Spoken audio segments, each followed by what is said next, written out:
success.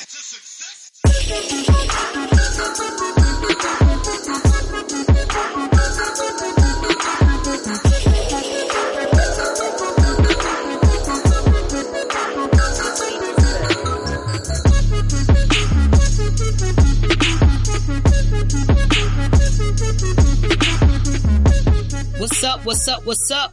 Welcome to your favorite podcast, The Ain't Shit Show, the home of booze, views, and unpopular opinions. I want to thank y'all for joining us for episode 123. Yeah. Enthusiasm, B. My name is Fresh, and I'm one half of the pod gods. And with me is the best man in all the podcast land. My right hand man is the B. Yeah. Fuck is up. Hope you're doing all right. Happy Tuesday, Thursday, or whenever the fuck you're hearing this. Happy day to you. Hope you've had a great day thus far. For sure. How is your day going? Pretty good. I didn't do shit. It was my first day back to work. I took a couple days off and shit, so answering the fuck out of some emails. But other than that, it was cool. It was doable, manageable. It was all right. I'm taught my little girl how to ride a bike today and shit. So it was pretty dope. So she's good. She can hold herself up. Pretty much. She just got to get the pedaling and going thing. You know what I'm saying? Like, she doesn't realize that you got to keep pedaling, you know what I'm saying, to keep the bike going. Or she realizes it, but I guess, in the learning process, in her mind. Yeah. But nah, she got it today though. She was bouncing for the most part. So we'll go back out of tomorrow and fine tune it. How old are they? 6, 7? 6? 7. 7. Time is flying. 7. Can your son ride his bike? Yeah, he been riding his bike. What about little man? Nah, he can ride. He got a training wheels. Yeah, training wheels and shit. Yeah. Yeah, that's about it though. I didn't do shit today. Do you remember learning how to ride a bike? I do. I don't. I remember my pops teaching me. I don't remember that. Like, I don't remember learning how to ride a bike. However, I do remember riding a boy bike and fucking myself up on that bar in the middle. That's how you know the difference between boy bikes and girl that's true, because that shit slamming and shit. Hell yeah. I remember falling on that fucking bar and falling over, like, in the street in pain. Like, because it was a bigger bike, too. It wasn't even my size. He was riding my white bike. My wife got a big ass bike, so like, not a big ass, but like an adult size bike. He was riding the fuck out of that shit. And the nigga was trying to like cut the corner and shit and hit the curb. And he's not like, you don't know how to like ride bikes, like you know how to pop the curb and shit. And that motherfucker fell.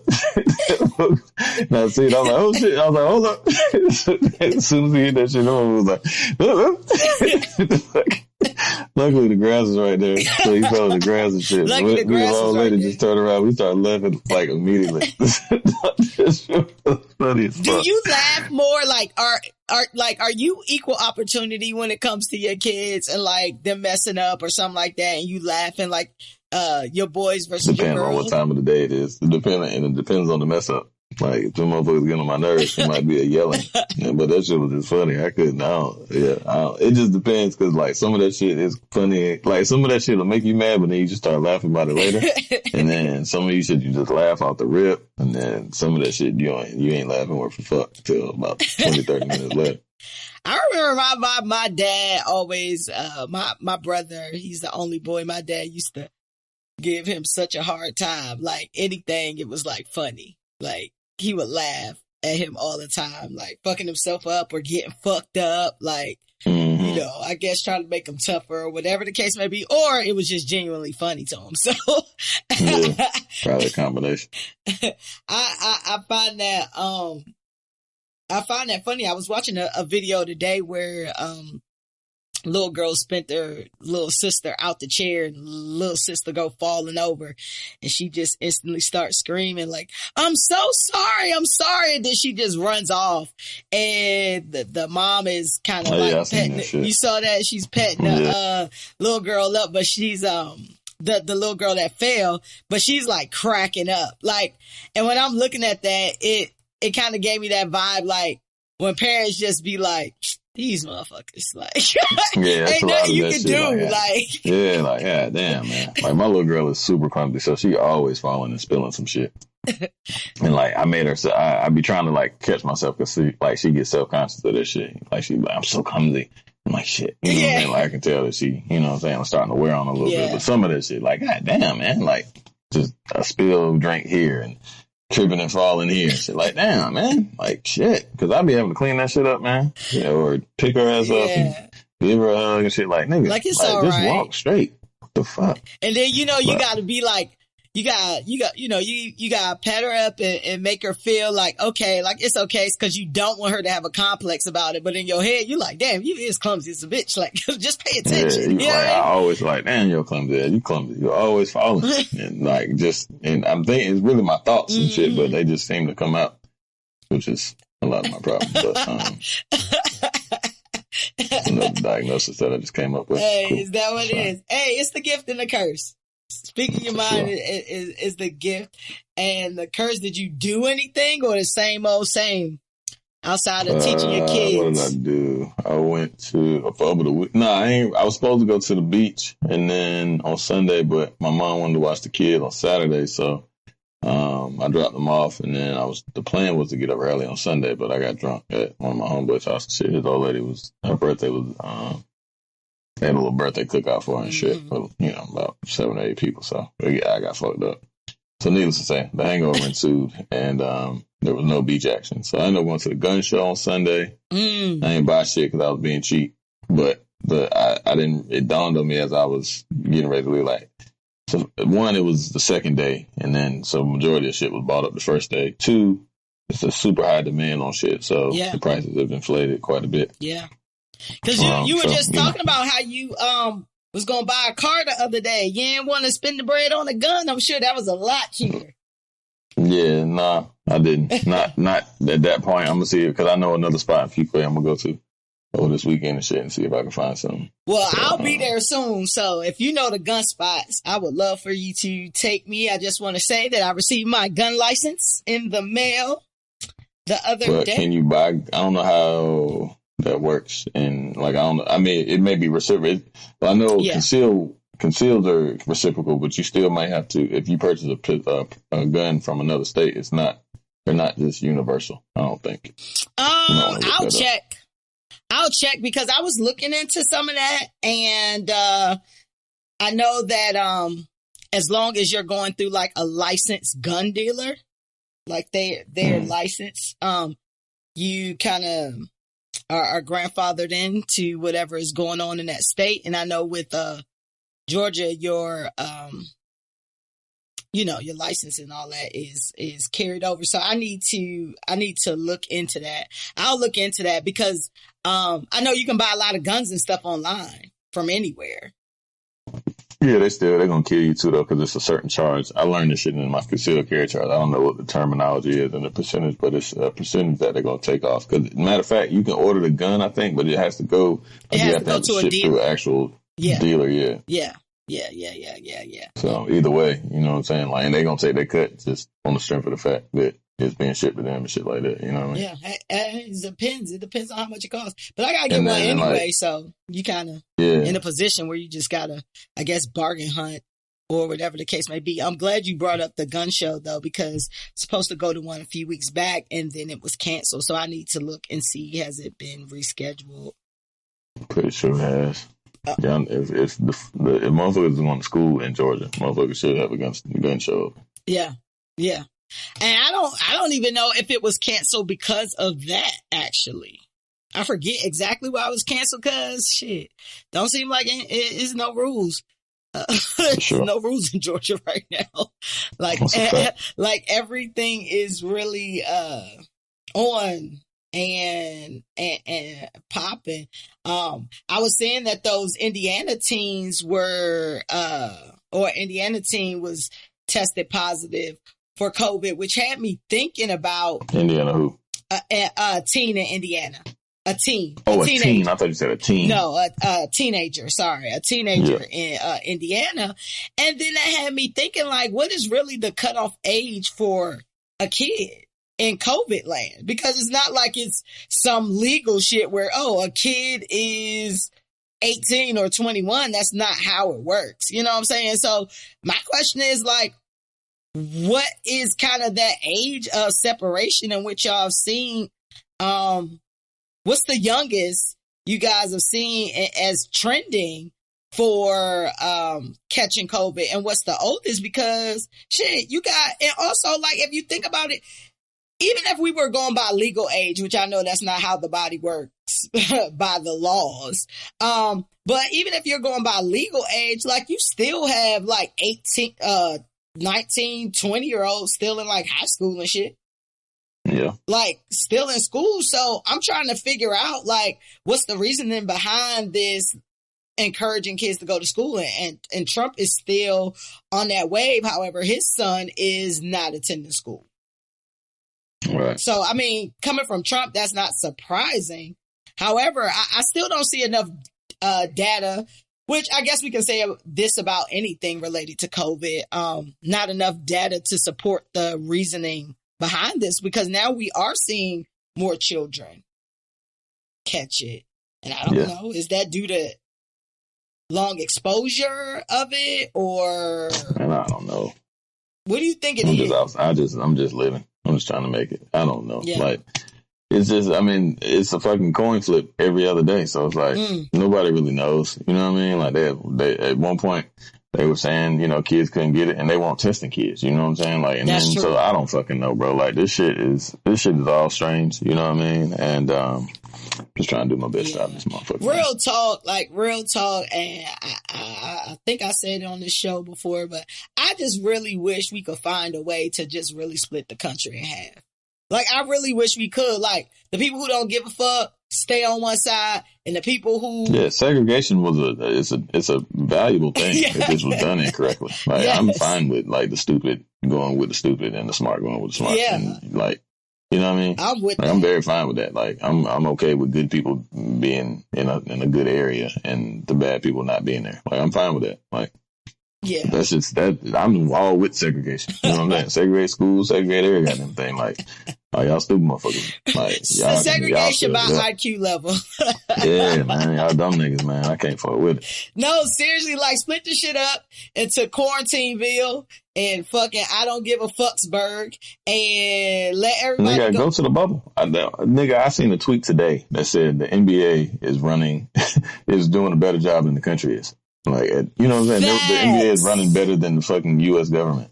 No, that is facts. That like, is a straight fact. Up. That shit is like a bubble. You know what I mean? Like, you can't go in, you can't go out unless there's extenuating circumstances, and then you have to be on lockdown for a certain amount of time. Is it just that these other agendas going on? Is it the president, y'all's president, not mine, giving out these conflicting orders? I just don't understand what it is. And then you have those individuals that are trying to do right, like, you know, Keisha Lance Bottoms or, you know, Cuomo or something like that. And then you'll have the governor say, no, we're not doing that. So I just don't know. I thought I knew what the motive was before, but now I just really don't know what the motive is. It's just America. Like, America has been exposed for the fucking ugly bitch that it is that we thought had all type of, was bad as hell. But this bitch is not. Like, her engine is, the check engine light is on in motherfucker for America. Like, Damn. Like, she done went to Dr. Miami and she looked good on the outside. Yeah, so that bitch need a vaginal, the vaginal surgery shit? Vaginal rejuvenation surgery. Yeah, whatever the fuck. She need the walls tightened, babe. She need the walls tightened. America Lady loosey-goosey. Lady Liberty been fucking. But I don't know. It's interesting seeing, like, the maps and shit. And we're not allowed anywhere. And we talked about that. Just to let y'all know. So, the CDC, not the CDC, on CNN, they posted, and I'm sure it's other places, but this is where I saw it.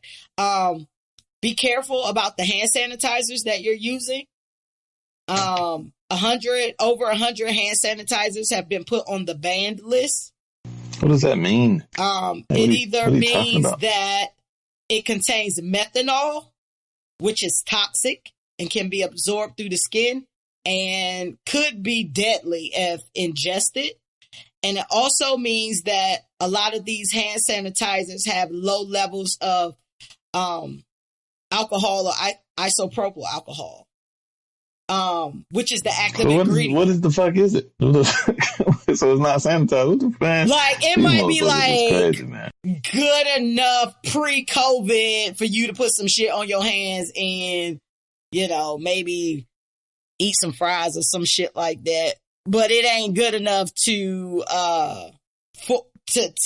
kill COVID or a lot of other germs and shit like that. So when y'all buying this hand sanitizer, first of all, y'all might want to look at the list, because I have a little stockpile of hand sanitizer at this point in time, and I need to go and check this list against what I have in my house. But make sure that your hand sanitizer has at least 60% alcohol in it. If it has less than 60%, it's not going to help at all. They prefer you use soap and water. CDC says use soap and water. Only use hand sanitizer when soap and water is not available. So if you have hand sanitizer, check that shit out. If you getting all this cute hand sanitizer and you finding out that your Bath and Body Works hand sanitizer is 60% glitter and 40% hand sanitizer, you might need to put that shit away. But check your hand sanitizer, because you might be wasting your time. Like I said, it's over 100 joints. So, you know, I'm hand sanitized up. Whenever I'm out the house, I'm probably putting on hand sanitizer every 10 minutes to keep it a buck. Yeah, when I go out in the store and I do something, I come back, this shit trash. I went to the bank to deposit some fucking checks and shit, and goddamn, like, I grabbed the little thing, like the window thing, you know what I'm saying? Shit, the little chute, whatever. I'm like, this shit nasty as fuck, man. Like, everything nasty. You like, feel the cooties on it, don't you? I'm like, man, this shit, like, I used to grab this shit with reckless abandon. Like, man, now this shit, like, this shit is garbage. You know what I mean? Like, it's fucking garbage. No, that's true. Like, because I don't really be wearing gloves and shit, just because, like, I'll litter and shit, or I'll leave them in my car and something. So I'm like, but I got, like, the wild, big ass fucking, like, pump shit of fucking sanitizer in the car and shit. So, like, a big, nasty industrial size be shit. careful about the pump. Didn't I tell you about that? About the actual pump? What, man? So, when you leave the pump, the kind that does not have a cap, like you actually close it. If you have the pump, that means that the alcohol is slowly evaporating because the car is hot. So your shit might not be effective. Also, I got some water in there, motherfucker. Right. Also, if you use the pump, again, the alcohol and stuff is evaporating. So if you create too much static electricity, it can fucking make your car fucking blow the fuck up. So I need to have dryer sheets too. You need to have hand sanitizer that actually closes. Whether you twist it on, close it, something. You need to make sure that it's not able to evaporate, because cars are hot as well. So. Well, I got that too. I got like mad fucking sanitizer in that motherfucker. My wife is the fucking wild germaphobe. Like, we got sanitizer fucking galore. Nice. So, like listen, super amounts of sanitizer. We think we protecting ourselves. Just make sure we on the up and up for those of us who wants to be in Quarantineville versus I don't give a Fxcks. Make sure that your hand sanitizer that's outside is not a pump. If you have it in your house, that's totally fine. But if you have it like in your car or in a place that is prone to heat in the sun, you might just want to replace it off GP unless you only had it in there and you just knew you only had it for a couple of days. You mentioned the NBA. How is the NBA for you now that you know, they're making away without the fans? Is it the same for you? Or it makes it's beautiful. I love it. I love basketball, so I'm cool. I don't really care. And like, they do a good job. The NBA is a class act. Like, they've done it right. Like, they got the white noise in the background, so you can't really hear like them niggas, you know, cussing on the court and shit like that. And you still hear like sneakers squeaking and shit. Yeah, but, I saw that. I watched for a second. I didn't watch long, but I watched. Nah, that shit's great. I just love sports, so I've been deprived of no basketball for the past fucking 4.5 months. And so this better than you seeing people play horse on live. Yeah, fuck that shit. That shit's trash. ESPN. Nah, these niggas is hooping. It's good games. You know what I'm saying? Like, it's all the games, not all the games, but a good majority of them. Like, it started this weekend, I think, right? Yeah. It started on Thursday. So, yeah, matter of fact, Thursday night, it was 2 good games. And then, cause LeBron and them played, Kawhi and them. And New Orleans played Utah, and they were both like down to the wire, last shot game and shit. And it was good. So yeah, that's what I did a lot of the weekend. I just watched a lot of basketball because I hadn't really been able to. So that was it, and I love it. But it's great. It's, still nice as hell. It's a little different. You know what I'm saying? Like, obviously it's different with the fans. You miss certain things, like when niggas get dunked on and shit like that. But like, at the same time, like, energy is not. It's still, but it's still great because you see like the benches and shit. Like the benches, they've got the benches separated, like everybody's 6 feet apart and all that shit like that, which I don't really get because niggas still gonna be sweaty or whatever. But whatever, I understand. You still face to face on the court and body to body. Yeah, but I mean, like for the niggas that's not playing, that's what I'm saying. Like either way, y'all in contact, but yeah, that's what I'm saying. They got masks on and shit. Some do, some don't. But like, my thing is, if everybody quarantined, there's really no point in, like, we don't really need masks. But I understand why. I mean, better safe than sorry. Yeah. But yeah, that shit great, man. Like niggas still, it's still super entertaining. Ain't shit else to really watch. So yeah, I just love basketball. So, and I watched that shit all my life. So it's been no different. I mean, it's a little different, but I'm just happy that niggas is hooping. What you think about Jonathan Isaac tearing his ACL 2 days Karma is after? A cold-blooded drink served stiff. Huh? Said karma is a cold-blooded drink served stiff on the rocks. That's all the other fucking. That's what I was thinking too. I don't wish no injury on no player because that shit is trash. But I mean, you like, that was out of my control. Like, what happens. What is God's will is God's will.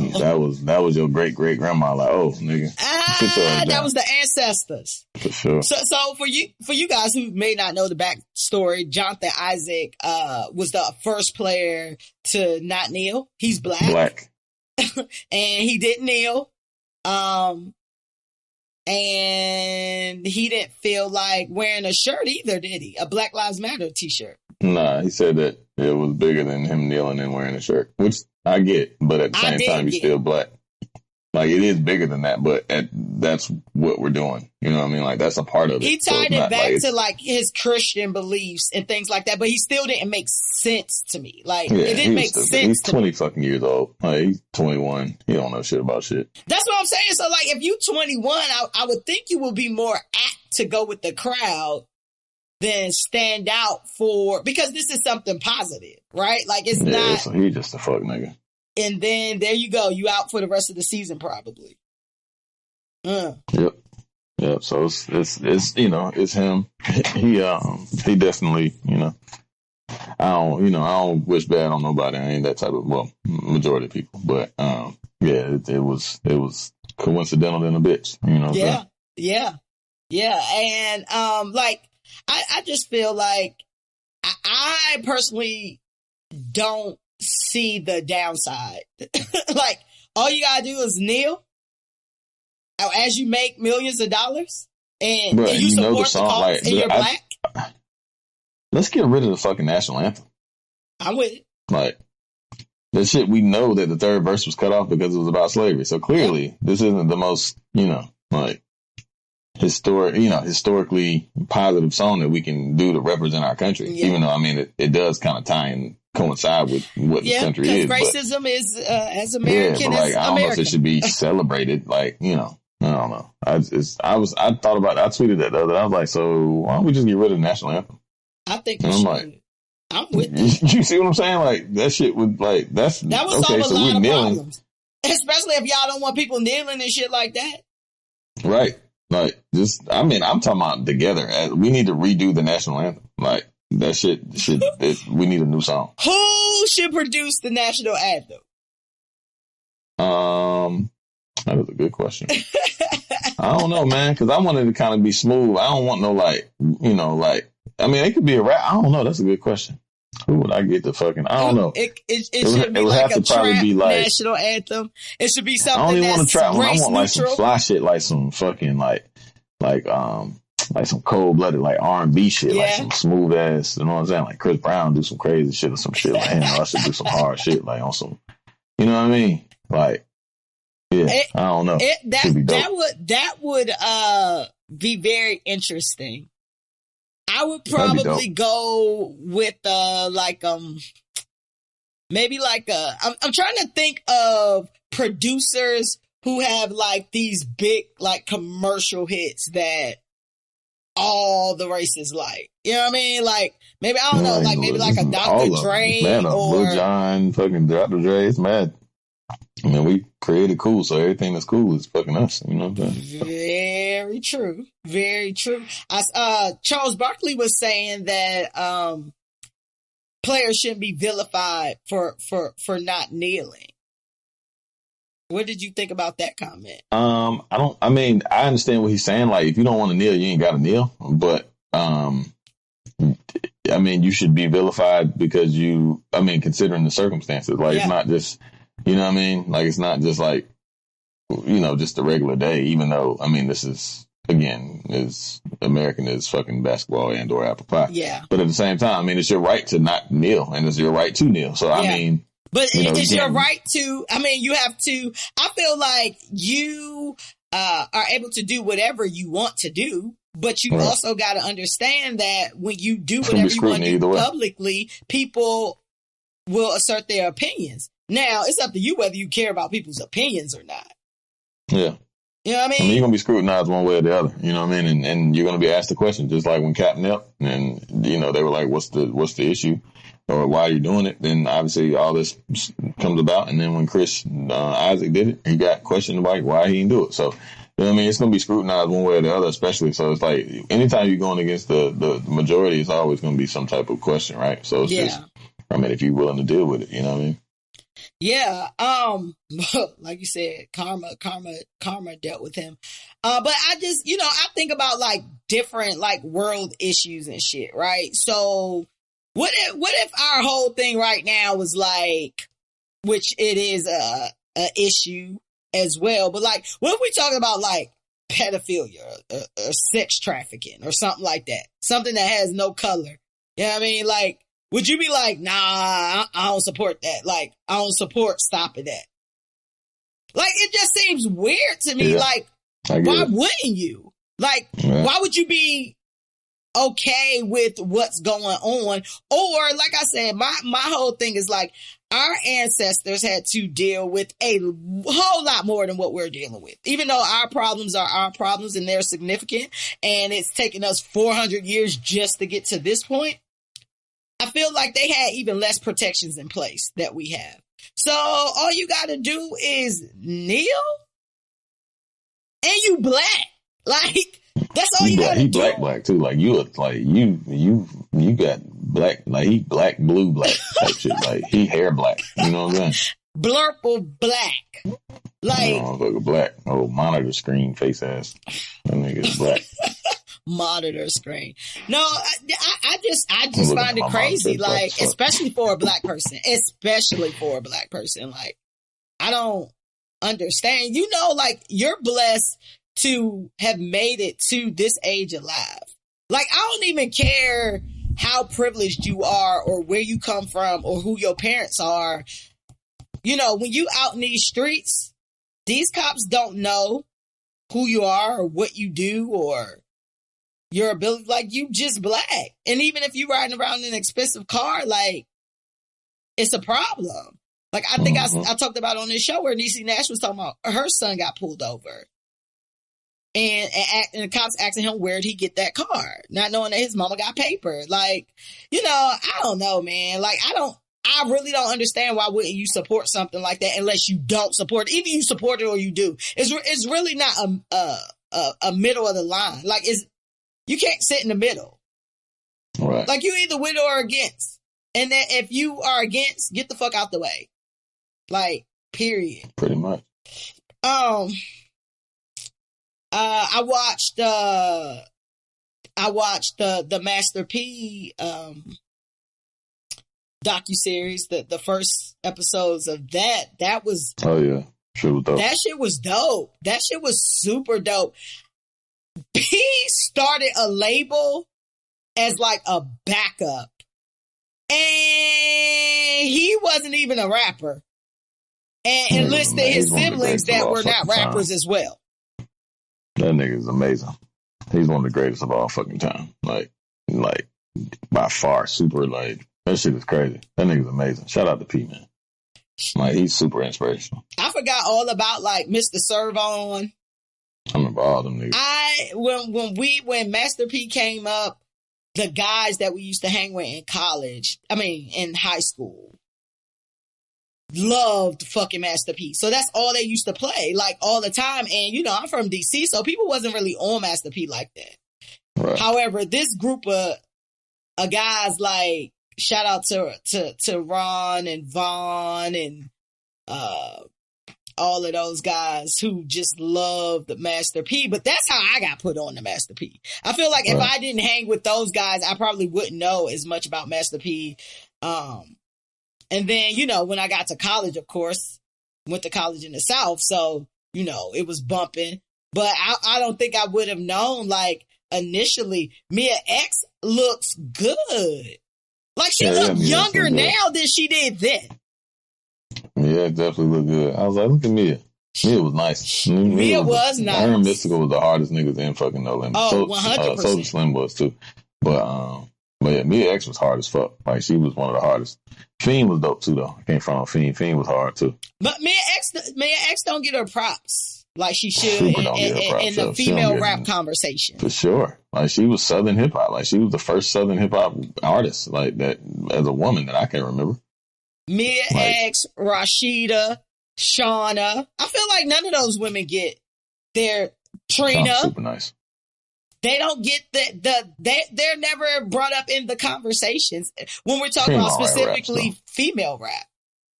Trina don't write her raps, though.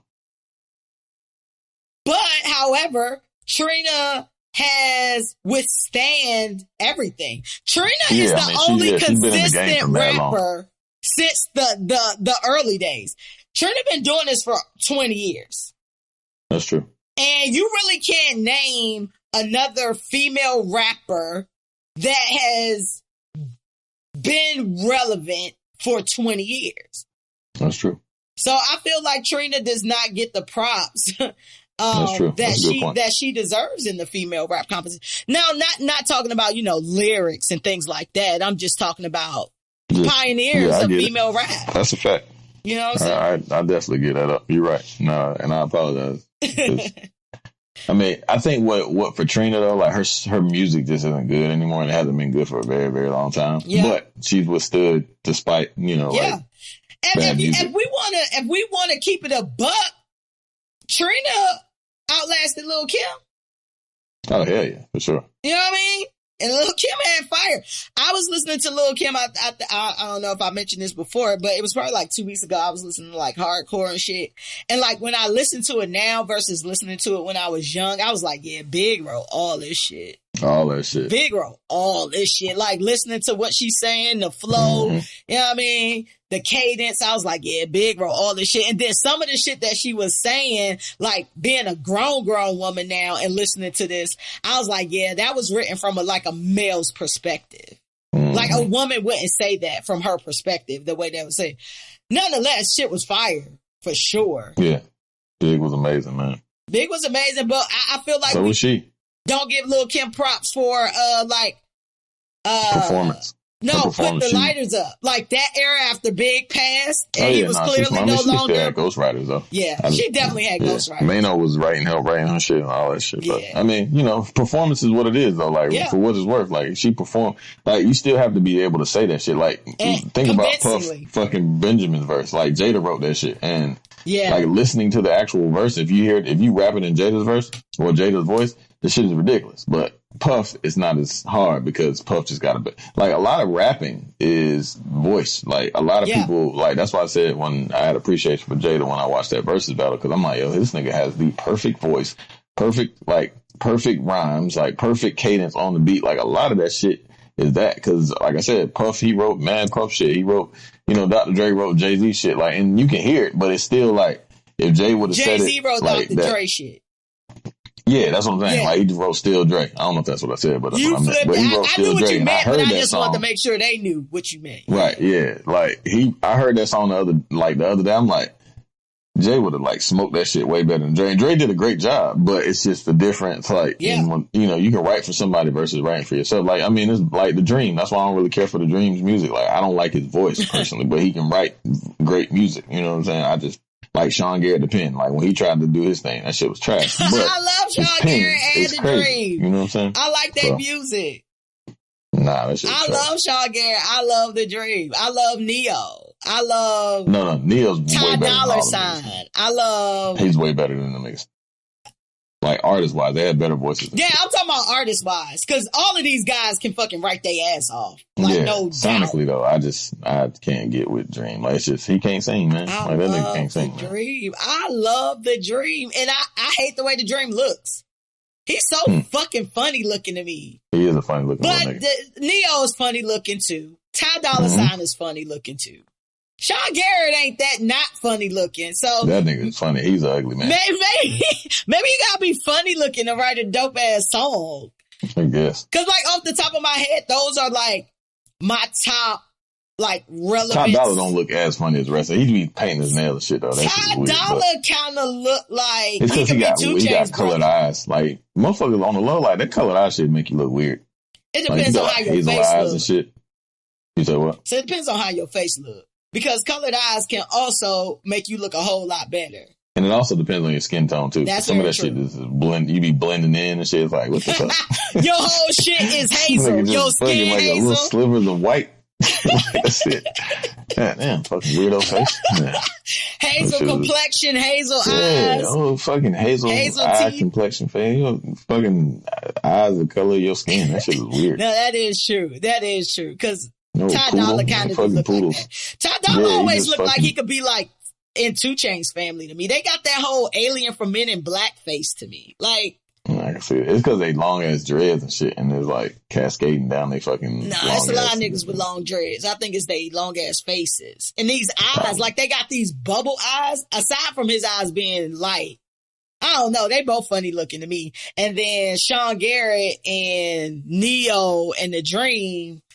Sean Garrett's a funny. That nigga look like a turtle, like a snapping turtle. Though he's a funny looking nigga. I seen that nigga in person. Like he's shaped funny and everything. Like niggas be shaped funny. Niggas be giving like hoes like shaped funny like shit, but niggas be shaped funny than a bitch. That's why they always going in on Meek. That's why that shit be funny to me about Meek. They be always niggas going be shaped funny, bro. Like niggas be having funny shapes. You know what I'm saying? Like hey, niggas be having got a funny ass shape. Shit. Lil Duval got a funny ass shape. Yeah, like, I told you Lil Duval scares me. Like Lil Duval looks like a ventriloquist dummy to me. Like his head is super big and his body is super small, and then he always laughing and shit. He have on like glasses, so he got like this oversized head and this little tiny body. You heard his new song? Yeah, I'm cool on that. I was waiting for your take on that song. I was like, cool. Come on. I like Pull Up and I like Living Your Best Life. Shit with Snoop. The rest of that shit I'm cool on. I can't fuck with none of that so shit. It seems like he really trying to pursue like this R&B career. Oh yeah, he is. But that was a part of his show and shit. Like he liked music. You could just tell he liked music and shit. So I mean, hey, if somebody like it, shit, goddamn, put it out. Fuck it. That is very true. I agree with that statement wholeheartedly. I heard it and I was like, I wonder if B Hill like this shit. Cause this shit is trash. Yeah, I'm cool. This shit is whole. That nigga think he can sing. That shit pisses me off. Like, nigga, you can't sing. Like, you can hold like a tune and shit. Like, you know what I'm saying? You like, can you can sing play as good around, as but you can't sing, my nigga. Like, fuck out of here, bro. And it's so heavy on the auto tune. It's so heavy on the auto tune. That shit, like that shit is like where good. you can hear, like you almost T-Pain out this bitch. It's so much auto tune on that shit. But you ain't T-Pain. But you're true. You know somebody who I really, really, really, really want to like musically. I just can't. DC Young Fly. Yeah, I can't either. I can't take him seriously. Baby. What's that shit? Goddamn, how that song go? That shit sucked. I hate it. But he got like fucking 30 million views and shit on that shit. Like he was just talking about it on the podcast I watched last week or some shit. Like, yeah, goddamn, what the fuck is the name of that shit? Hit me on location. on the late night. That shit is trash. Send your location. Ain't it like, It doesn't go like that. It don't say something, send your location. Your location. Ain't that the song? That shit is garbage. I just said send your location. You said I was wrong. Nah, your melody was off. You was my bad. Yeah. I didn't know that was the part that was off and shit. Yeah, your melody was off. My bad. Me. What I should hit it in Shazam wouldn't B work flat for you. What'd you say? Shazam wouldn't work for you. You can sing it to Shazam. Do you mean? He'll hit you with the Google. Do you mean? Do you mean? Hi Siri. I'm sorry. Really? So getting into my record exec fresh flow. You know how I feel about my fake record exec title. I listened to some music. I just want to put my record exec fresh stamp on this new female artist out of Alabama. And her you talking about Big Girl? Huh? Talking about the big girl? Nah, little thin chick from Alabama named Flo Milli. Oh no, I don't know her. Flo, I actually discovered her because she had a mixtape drop last week, and one of the blogs or somebody I follow posted like the beginning of her video, and she flipped "Weak" by SWV, and then I was like. First I was scrolling, then it kind of caught me a little bit. So I went into my Spotify and shit and started listening to it. And she actually kills that shit. Like, she gives you like young, like up and coming. I think she's 20, so she's super young. And she's from Alabama. Like, you don't know many people from Mobile, Alabama. But she gives you like like young Nicki, not flow as hard as Nicki. Like, her lyrics are good. She's not about to, as of right now, be in nobody's top 5. However, she's really good for her age. She gives me like Mulatto. She gives me kind of like the rapper Miss Mulatto. I like Mulatto. I feel like she's a nasty little girl. Huh? Mulatto was a nasty little girl. Mulatto is. I feel uncomfortable because I'm like, I seen you when you was like 13. Right. Mulatto, y'all, is getting head and shit. Listen, she's over 21. She a grown ass woman. She a grown woman. She had a song with Guwap that I like. It was called Muwap. You seen that shit? Yeah. That shit was hard though. That shit go. Listen, Mulatto can fucking rap. Mulatto has been a rapper since she was 13. She was on the Jermaine Dupri show. The rapper contest show for kids and shit. So even his critiques back then is that they didn't quite know how to like market her and shit, because even though she won the rap game, that's what it's called. Even though she won the rap game, the debate was, because at that point in time she was like 15 or something, and they were just like, you know, you kind of too young to rap about this shit, but you too old to rap about this shit. So it's kind of like, what do you do? So once Mulatto, you know, got towards that 17, 18, she went full steam ahead and got on her, you know, on her shit. But she has a song called He Say, She Say too. You should listen to that shit. That shit go too. I like Mulatto. I listen to Mulatto. She kind of trying to change it from Mulatto to like Big Lotto and shit like that, because mulatto is a racist term. It is. She could have just called Moolah. Moolah. I think I like Lotto better than Moolah. Moolah. Moolah sound ugly as shit, even though it mean money. Sound trash you sound like you breathe heavy when you eat a burger if your name Moolah. Yeah, Lotto is better. Lotto is better. Big Lotto. But Lotto has a song called He Say, She Say. She has that song with Gucci you talking about, so y'all need to check out Mulatto. Back to Flo Milli though, she gives me like a more intelligent City Girls. Her mixtape is called Ho, Why Is You Here? That's the mixtape. And she has this other song called Like That Bitch. And it's like, I walk around like that bitch. You know, one of them songs where, as soon as you hear it, like, it don't have to be on long before you kind of like turn up to it. Like, this is the way I feel. You know what I mean? Like, it's a movement song. Like when you hear like, Nuck If You Buck. Like, that's a feeling. Nuck If You Buck is a feeling. So if you in the club and Nuck If You Buck come on, you nucking if you buck. You know what I mean? If you hear fuck them other niggas cause I'm down for my niggas, like, you gonna turn up. You know what I mean? Like, it's one of those songs where if you hear it, and especially you're a female, you just like, fuck yeah. Like, I listen to that shit. That shit was dope. Like, she gives you more like, even though I said she gives like intelligent city girls, she gives like more like empowerment versus cum dumpster.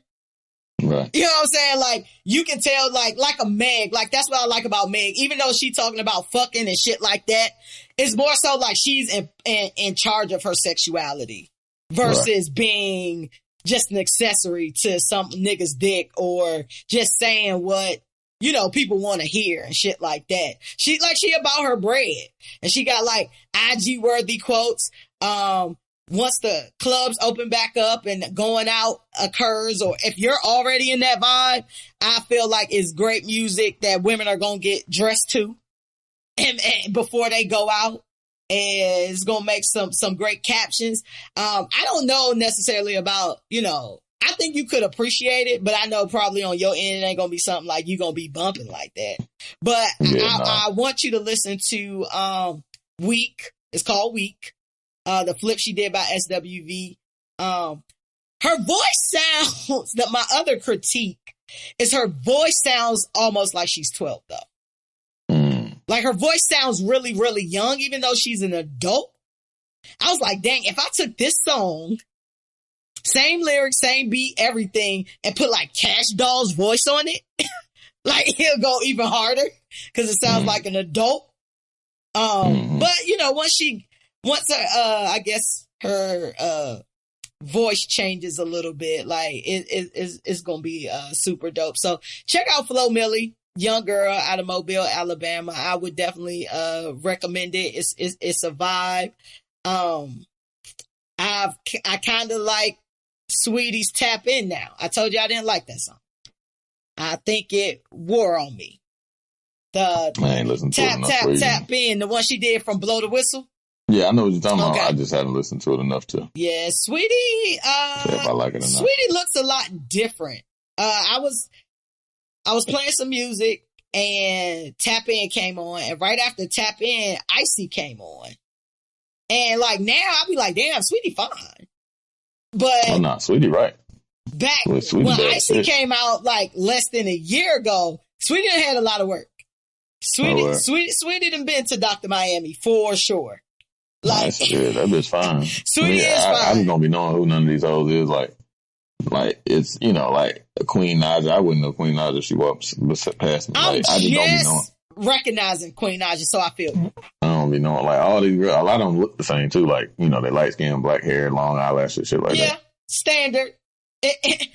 Insert typical Instagram model here. Right. Yeah, so I agree with you. I agree with you on that. However, Queen Naja, I will give Queen Naja props that I don't go seeking out Queen Naja, but whenever she comes across my playlist or she just pops up randomly, she actually has pretty good music. She kind of reminds me of like the style of her music kind of reminds me of like K Michelle, like a young K Michelle, because she talks about like relationships a lot and issues. Tiana Taylor killed that Pack Light video. So it's a lot of people flipping. So like her Pack Light is based on Erykah Badu. Pack Light. Yeah. So you listen to Queen Naja album? Nah, I thought you were talking about Pack Light because no, I definitely didn't. I thought you were talking about Tiana Taylor. She got like an Erykah Badu flip on her shit. But it was See You Next Lifetime now that I think about it. Nah, this Tiana Taylor did the video, directed the video for Queen Naja. You know, Tiana Taylor, love Tiana Taylor. She's super talented. And then I heard a song called Cinderella from this white artist from the UK named Kate Rawlins. That's an R&B song. You should check that out. I'm always pleasantly surprised by some of these white, blue-eyed kind of soul artists from the UK. And I just happen to stumble across them in various ways because I'm not out here like, oh, let me find out the newest white girl from the UK that's killing R&B. But it's called Cinderella, but it's spelled S-I-N, Dorella, like sinning, Anderella. I think you would like that one, B. I think you might like that. I see. Pretty sure I love some Blue Eyed Soul. Some Blue Eyed Soul. Cardi and Meg linking up for a song called WAP. Cardi's first song in 9 months. What's your prediction on that? The album cover look fire as fuck. I'm sure I'm interested to hear it. I don't know if I like it or not. Yeah. But I like Cardi. So and I like certain Meg verses. Yeah. It depends on what Meg I get. But I mean she can rap. It's just it just depends. Like she was on a song with Young Dolph that she smoked the other day. I heard that shit. That shit was crazy. Like her verse was crazy. Who, Meg was on the song with Young Dolph? Mm-hmm. You remember the name? Hard. Nah, I would definitely listen to that shit. I need to check that out. Shit was fire. Meg verse was fire, or just the song? Yeah, the whole song dope. But then there's other shit I don't really fuck with. So yeah, I mean, I'm interested to hear what it sounds like. I thought about you when we talked about Just Hilarious making fun of Meg last week, but I definitely thought about you when I saw it again this week when she was like, Meg got popped in the foot and was like, ooh, ah, hey. Ooh, when you talking about Meg sound like Grandmaster Flash. Yeah, I'm telling you, man. That's all she fucking do, man. That shit's trash. I hate that shit. That shit's super funny. Yeah, you listen to any new music lately? That you recommend for the people? J. Cole shit was hard. What you think about J. Cole training for the NBA? You think he'll get in, or you think his skills are celebrity? I don't know. I mean, he can hoop. I don't know if he NBA ready though. Like, but he can hoop though. You know what I'm saying? Like, I've personally seen him hoop, but I know niggas that played with him around here and like, they ain't be like, oh, the nigga was going like for 50. Like, if a nigga go to the league, you have to be able to score like 50 on like rec league niggas at will, and he won't scoring like 50 on niggas. I mean, he would get buckets. Like, he's a good basketball player, but he's like, league is some other shit. Yeah. Like, these are all the elite individuals. These are the greatest players in the fucking world. Like, it's mad niggas that went to D1 college and shit that ain't in the league. You know what I'm saying? So, like, I mean, he'll probably get a look just on the strength. It's only like 1%, right? Like, only 1% of niggas go to the league. It's only 365 jobs in the NBA. And it's mad niggas that play basketball. You know what I'm saying? Like, it's all type. It's way more than, colleges and shit. D1 colleges alone. You know what I mean? That niggas didn't make. And he can thump, and like, he can run, like, no doubt, but you got to be able, like, you should be scoring 50 to 60 points on niggas that's like. On regular niggas. Yeah, cause it's niggas that went D1 that'll come home and go to a local gym and fuck niggas up. Like, dunking on niggas, killing niggas, shooting niggas, not missing. Like, I played against niggas in the league before, and that shit was a total difference. Like, I was like, oh, okay, this nigga nice. Like, nah. And I know niggas that ain't been in the league that's been super goddamn nice that, like, I know some great basketball. Like, my man, he stayed up the street, he played at Clemson, and I grew up playing that nigga all my life, and that nigga is super good and would probably give J. Cole everything he want, you know what I'm saying? So, like, and he ain't in the league. He coached basketball at a fucking high school, you know what I'm saying? So, I don't know, but much success to him, and it'll be a win-win. You know what I'm saying?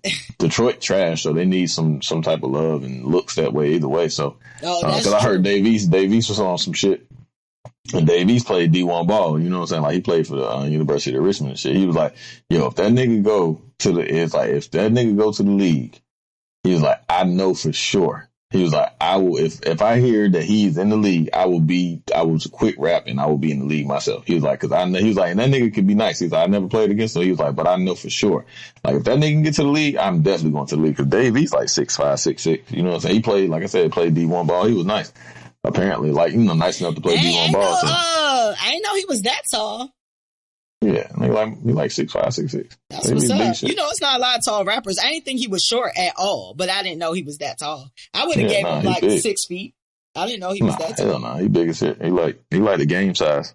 Okay. In the game. Nip was like 6'5" too. Oh, that's what's up. That's what's up. But I cut you off. What else you say you was listening to? J. Cole and what else? Oh, J. Cole new shit was crazy. What he got? He got an album?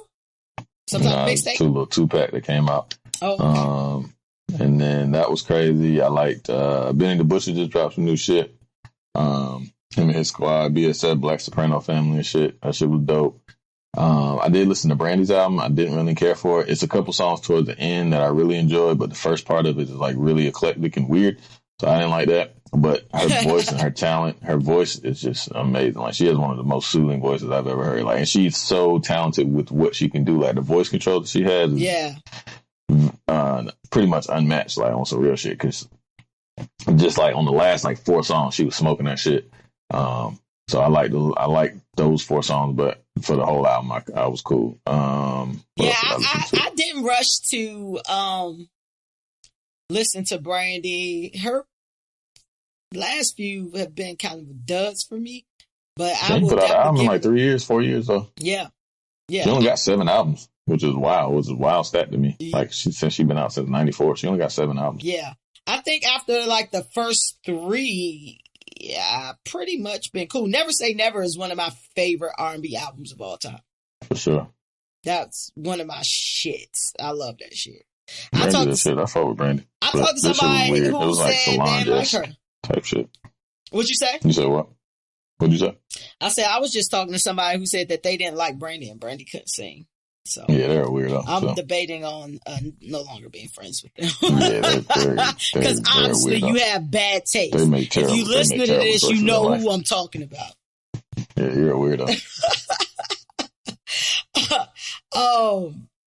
Yeah, but I'll definitely give Brandy a spin though. I'll definitely listen to that.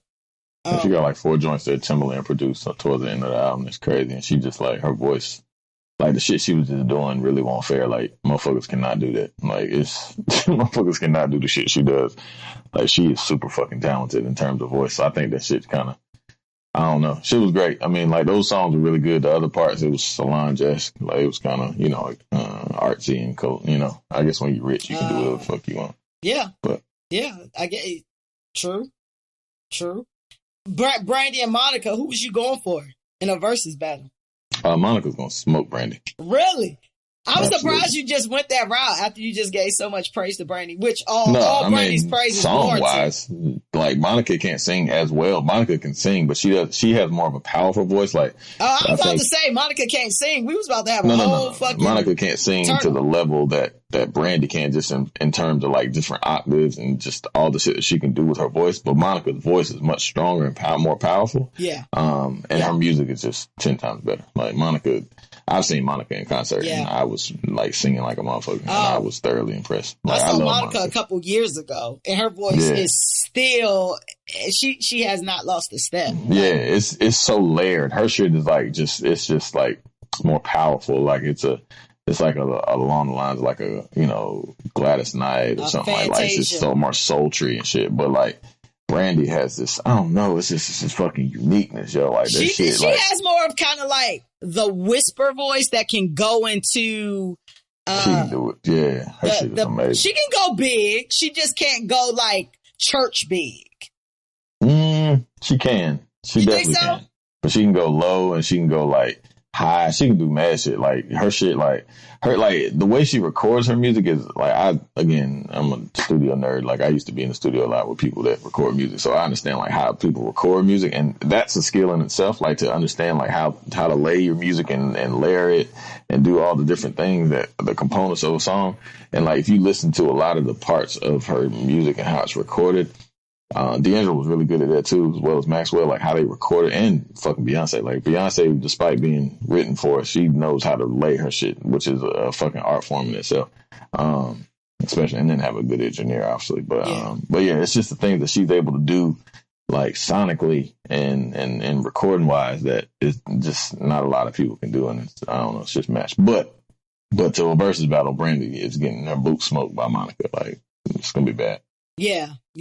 I'm going for Monica in that as well, because I feel like Monica has had, again, more consistency to me than Brandy, as far as like good music coming out, and Monica can sing her ass off. I think that it would be a very good battle if they agreed to do that shit. But they don't fuck with each other in real life, though.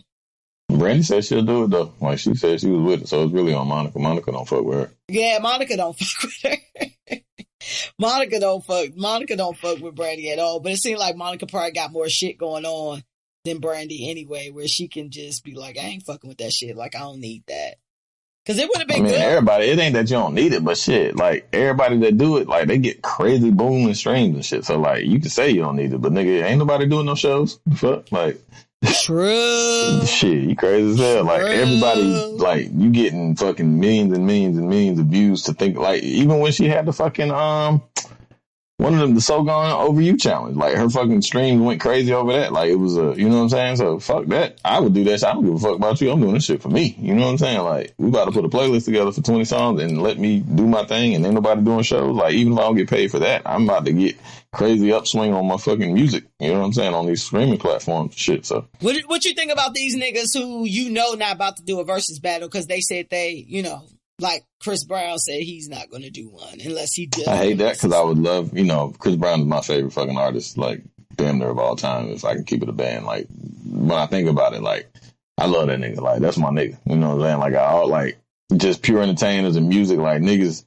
And for me personally, like, Chris Brown is winning against anybody. That's just me. Like, because I think he's just a talent like no other. But I would really, if anything, like, I would love to see him battle Usher. Like, that shit would be, you think Chris Brown is winning, take out the dancing and shit, but just catalog? You feel like Chris Brown smoking everybody? He got more music. He's smoking Beyonce? He came up than Beyonce? Yeah. Hell yeah, he's definitely winning for me. Like, against Beyonce. Beyonce got some shit for sure. But nah, he's like, I'm a man, so like, he's gonna be, you know what I'm saying? Like, man, good music is good music. Like, you know what I'm saying? He's gonna be singing about nigga shit. You know what I'm saying? Like, Beyonce gonna be doing single ladies and shit. I can't really, like, that shit I'm not about to be turning up to single ladies. Like, I'm gonna enjoy it, but I ain't finna be like, have my hand in the air type shit. Yeah, I'm not doing that. But when goddamn, laid up, got me thinking, babe. I'm in that motherfucker, goddamn, killing that shit. That's my shit. That's a great album too. Niggas really slept on it. Do you feel like you had the right key with that when you just sang that? Do you feel like you had the right key? Yeah, hell yeah. Oh, okay. I'm a talent. I forgot. He the vocal coach. Be Hill, 90s vocal coach. Yeah, I'm a talent. Oh, that is awesome. You ready to get it? Oh, shit. But yeah, we gotta do Black Facts too. Great. Y'all should listen to that shit. Get your Black Facts up. It's a really good album. Yeah. I would love to see certain battles. That's why I love the fact that Snoop was willing to do a battle. You know what I'm saying? Like, some of these people, will not do a battle because they're afraid to lose. And it's an ego. Nobody loses. When really it's a good time. Everybody wins. Nobody's losing. Like, them niggas got crazy streams and millions of people looking at them, like, in the middle of doing some shit. Like, and it's also subjective, just like a battle rap. Like, the people decide, like, through conversation who wins. You know what I mean? Like, it ain't like no official thing where you get a fucking championship belt and it's like, oh, you lose, you win. Like, it's a good time. It's for the culture. And I feel like that'll be, like, super dope if some other big names would get into that. But we about to get into B's Black Facts. Skibbity-bee-bop. B's Black Facts. What's the Black Fact today, B?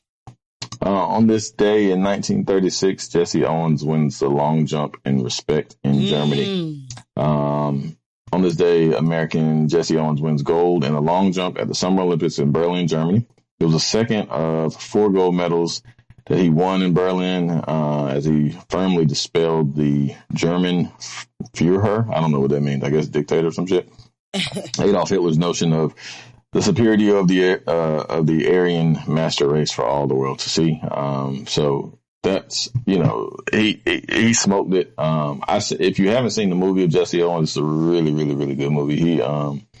He went to Ohio State.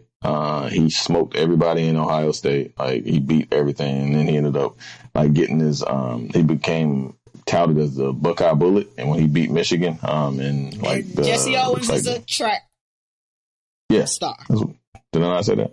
I don't know if I heard that, but go ahead. Oh, okay. Either way, he's an Olympic gold medalist in track that won the long jump in the 4x100 meter relays and the 100-meter dash and all that shit, setting world records. Funny thing is, like, if you see the movie, it tells the story. It's really good. But when he won all these medals in Germany, he comes home as at that time the most decorated Olympic gold medalist ever. Mm-hmm. When he comes home, the nigga can't even go through the front door of his own party in celebration for him and his achievements. Like, he had to go through the fucking kitchen and the back door with his wife in, like, a tuxedo and shit. So, like, that just lets you know, like, this motherfucker was the most decorated Olympic athlete of all time at that particular time in 1936. And beat fucking Adolf Hitler, who we were at fucking war with, right? Like, we're in the midst of a war. Like, they postponed the war to do the fucking Olympics or some shit like that. Or I could be mistaken. I don't know. It was a tipping point, or it was right around that same time. I'm just going off memory from the movie. But in the midst of it, we were at odds with this motherfucker. You know what I'm saying? And, like I said, he comes home, like, he beats the white man and shit, and America beats Germany either for the first time or the second time, however, you know, it relates to fucking history or whatever. And then the nigga can't even go to his own fucking celebration. Like, it's a party for him, and he can't even walk through the front fucking door. America.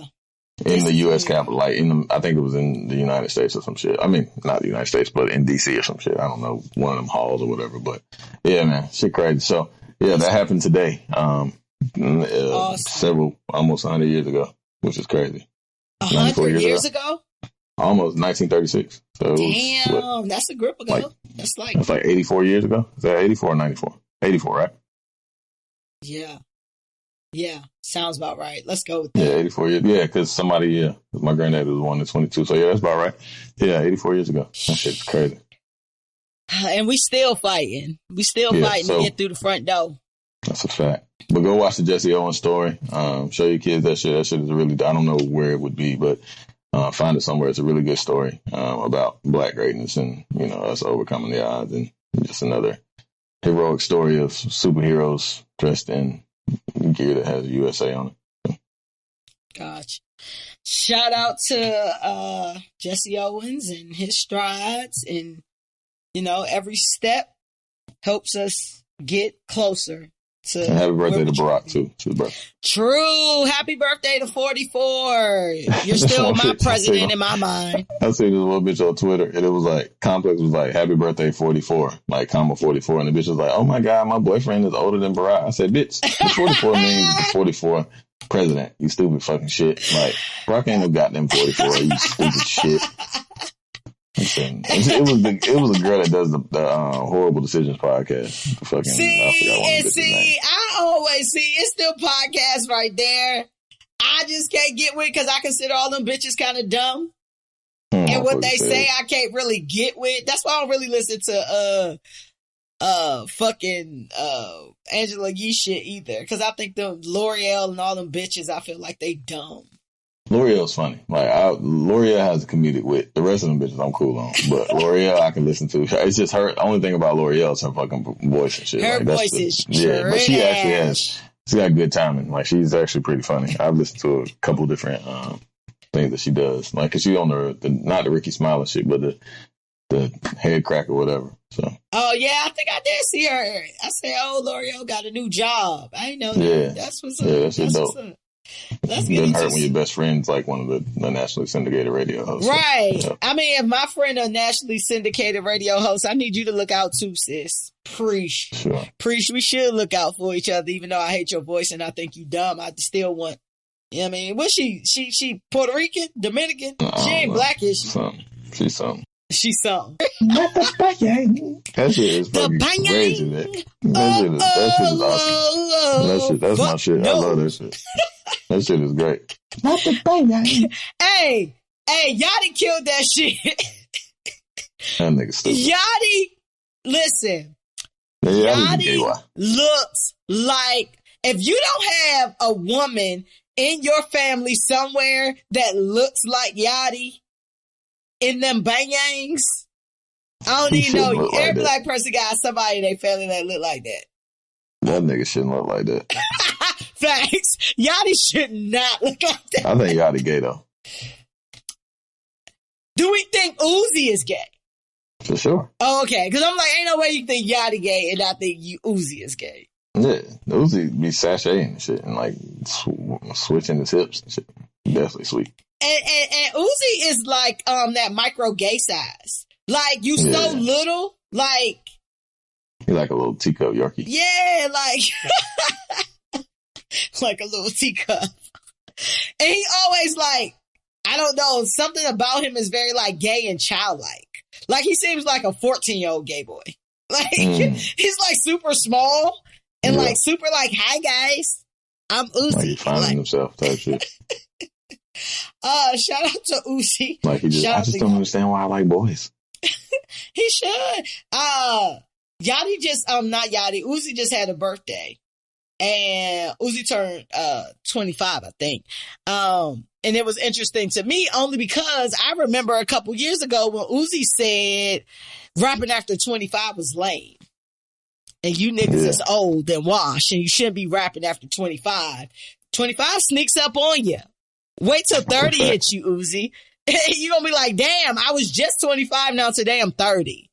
All right. Like, shit sneak up on you. Like, but shout out to all the 45 plus year old rappers. Like, I was listening to some music the other day. I was listening to Ross and we was looking at all this shit and they were talking about like, 2 Chainz versus Ross, which we already talked about on the last show. But I'm looking at the ages of the rappers who are really like lit. Everybody 35 plus. Oh yeah. Like it's like 35, between 35 and 50. Gotta have something to talk about, man. You gotta live life. Yeah. It's a blessing to get older. That don't mean your skills go away. Y'all gotta remember, hip hop only 40 years old. You're right. Hip hop is 40 years old. So y'all haven't seen hip hop age. Hip hop is aging. You're witnessing that. Hip hop is gonna be on some new rock star shit where you see fucking 70-year-old fucking Guns N' Roses and Aerosmith and Metallica and all them niggas still rocking out and filling fucking stages, and they fucking 50 plus, 60 plus, 70 years old out here killing.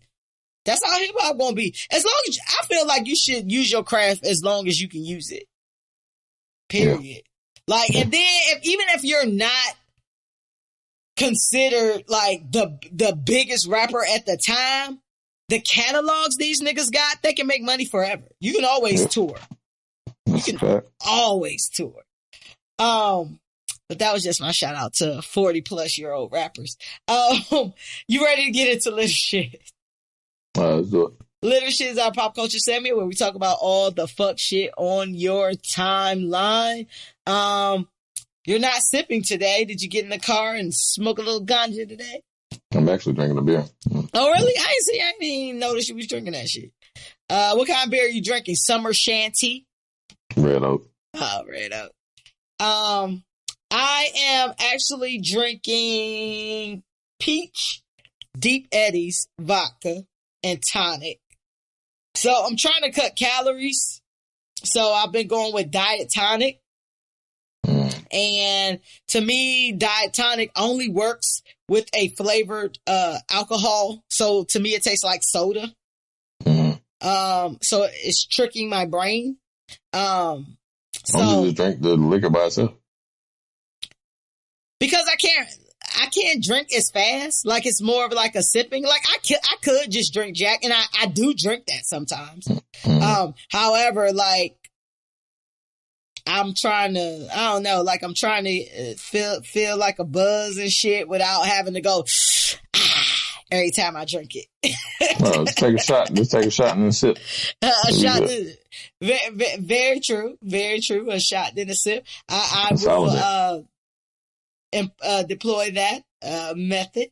But yeah, this tastes like peach soda to me. So life hack. If you want to lower some calories, you can drink tonic water.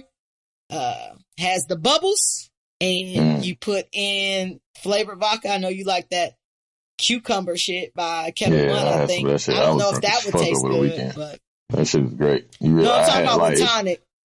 Nah, I don't know. I don't like tonic. But, okay. Like, you just drink that shit straight. I bought that shit from my homeboy, old lady and shit, and like, she don't drinking shit. She was like, this shit is good. And I was like, yeah, it's super smooth and it's tasty. I was like, if you like cucumber water, you're going to love this shit. Like, yeah. Tastes just like that shit. I highly recommend it. And they be on sale, like $18 and shit. I need to look for that. It's really good. I've tasted it before. But I might try to get into that. So we're going to put our cups up and toast to, so Tory's been deported. And so I thought he said he hadn't. I seen some shit that said he wasn't deported. So that's what I was going to get into in regards to Tory, because reports are saying he's been deported. Some says he's just been asked to go back to Canada. Either way, we do have reports, or we have video. Tory was seen in the McDonald's in Canada. So that is where he is, regardless of how he got there or why he got there, or is he, just dipping out because the block is hot, or he was asked to go there. This is not really a litter shit. It's kind of more so of a update. Because we're going to update this Meg and Tory story until we get the 100% truth that Tory done shot this lady in the leg, in the feet. Not funny. It's not funny. It's not funny. Cause I'm pro Meg. I'm pro Meg. I'm pro Meg. So, and I'm anti, any man doing harm to a woman. So, we'll see what happens with that. Tory is also being taken off of Kehlani's album. Kehlani says she support women, and shout out to Kehlani, because Kehlani is a real one. I feel like Kehlani a real one. I like Kehlani. I didn't know her video. Like, her video that she posted was like mad girls in there like slapping ass. It was a bunch of trans women, and I was like, my cousin told me that shit. Because I had liked it. I just thought it was girls like doing their thing. You know what I'm saying? She was like, there's trans women. Right? I was like, no. So what are you talking about? Those are women. See, I told you they can look like, really good. Wait a minute. Let me take my like back. You can't take your like back. If you like the video, you like the video. That don't mean you want to fuck them, bro. Like, you gotta evolve. I don't find men attractive. Like, that don't mean you could have liked the video. Did that mean you want to fuck with the men? We gotta evolve, B. We gotta evolve. They're fucking like scantily clad, slapping ass and shit. I'm cool. I'm not that. No, I'm straight. You're not that evolved yet. Nah, I'm not liking niggas doing that. That's just for me though. But I mean, I'm sure the video was great. So you think if somebody saw your like, they be like, oh, he like these gay men slapping ass. Shit. What's going on with BL? I don't know. I don't know. I took it away. That's all I could do. God damn, niggas can't even give you a like, and that is for free, guys. Let that shit sink in. I'm not liking some shit that I don't like. Fuck, like, but you did like it. But then when you got more details of it, you like, I thought it was like women. it. And once I found out it wasn't women, I don't like trans. I'm not attracted to trans gender women. But so did you like the video? Like, no, I like just in general. Like, you didn't like the being video? naked and shit. Like, that's what I like. Like, I don't care about that. Like the videos, the cinematography of motherfuckers like slapping ass and shit. You know what I'm saying? Cool. Hey. Like the content of the video until I found out the content of the video wasn't what I like. So I took away my like. I don't think there's anything wrong with that. That's wild. Niggas like, you can't even get a like for this shit. Because I don't like it. What the fuck? I don't like it. All right. Well, Kehlani took Tory off the album. Kehlani is bisexual. Actually, her even her baby daddy is bisexual. So she's super open and open-minded and all of those things. I really like Kehlani, just in general. But like I said, this is more of an update, and I'll keep updating y'all. This not litter shit, but I'll keep updating y'all until we figure out what's going on with this Tory Meg thing, because I think that is crazy that two top artists in the game right now is not making like news everywhere that this shit happened. Like, that's this a pandemic, is some crazy man. shit. That shit. Listen, it's other shit that's making news that's clearly not related to the pandemic. I know, but it's just everything. Like everything leaves. Like shit is fleeting like a motherfucker, dog. Very like, true. It was a whole fucking short. Yeah, like niggas ain't give a fuck about that shit till some more shit come out about it. Like, you know what I'm saying? Like this shit, man. The social media is like the attention span of people is less than that of any that has ever been. Like nobody. 100%. I agree with you 1,000% on that. Like, I agree. I agree. The longest standing shit that I saw over the past year and a half was Black Lives Matter shit. You know what I'm saying? Shout out to that. I love that. Absolutely. But, even still, that is like, a feat. That is a feat. What you're saying right now, like, that is a feat for this to still, people are still protesting to this day. Day. Like, there's still protests breaking out, and I want to salute everybody on the front line, everybody who is doing whatever they got to do, whether you're using your social media, whether you're using your voice, whatever you're doing, as big or small. Shout out to my homegirl Toy that's helping with like her job and shit from a compliance standpoint, and helping individuals become more, I guess, racially sensitive. When you're in a compliance function, I'm in a compliance function. When you're in a compliance function, especially like ethical compliance or corporate compliance and things of that nature, like it's kind of like a hybrid between legal and HR. So that's part of your job. So shout out to that. And there are a lot of, for you individuals who is in the HR space, who is in the compliance space, the people compliance space, all of that, there are a lot of jobs related to diversity and inclusion. And that is a good thing. I had a slight debate with a friend of mine who I deem to be very like pessimistic. And she's like, it's just a whole bunch of talk. People want to do it because it's the end thing now, XYZ. I said, look, whatever normalizes Black lives mattering, I don't give a fuck why you did it. Mm-hmm. Like, I don't give a fuck. Like, you could have did it for profits. You could have did it, because it's the end thing to do. Whatever you're doing, keep doing it, because you have to keep putting things in people's faces for it to become normal. And it's crazy that in 2020, we're trying to normalize Black. That is just crazy to me that we're still doing that. Again, 400 years later, this is where we are with it. Like, pretty much still trying to get through the front door. like Jesse Owens and shit, like still trying to get through the front door. But that was just going back. That was a update on Tory, so we'll see where that goes.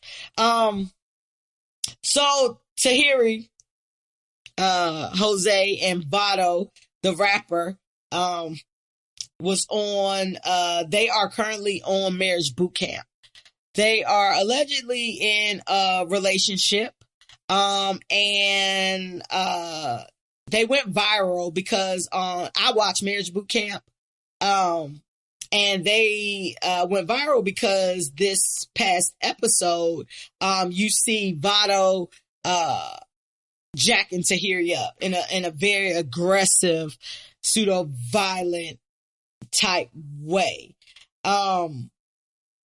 I thought that,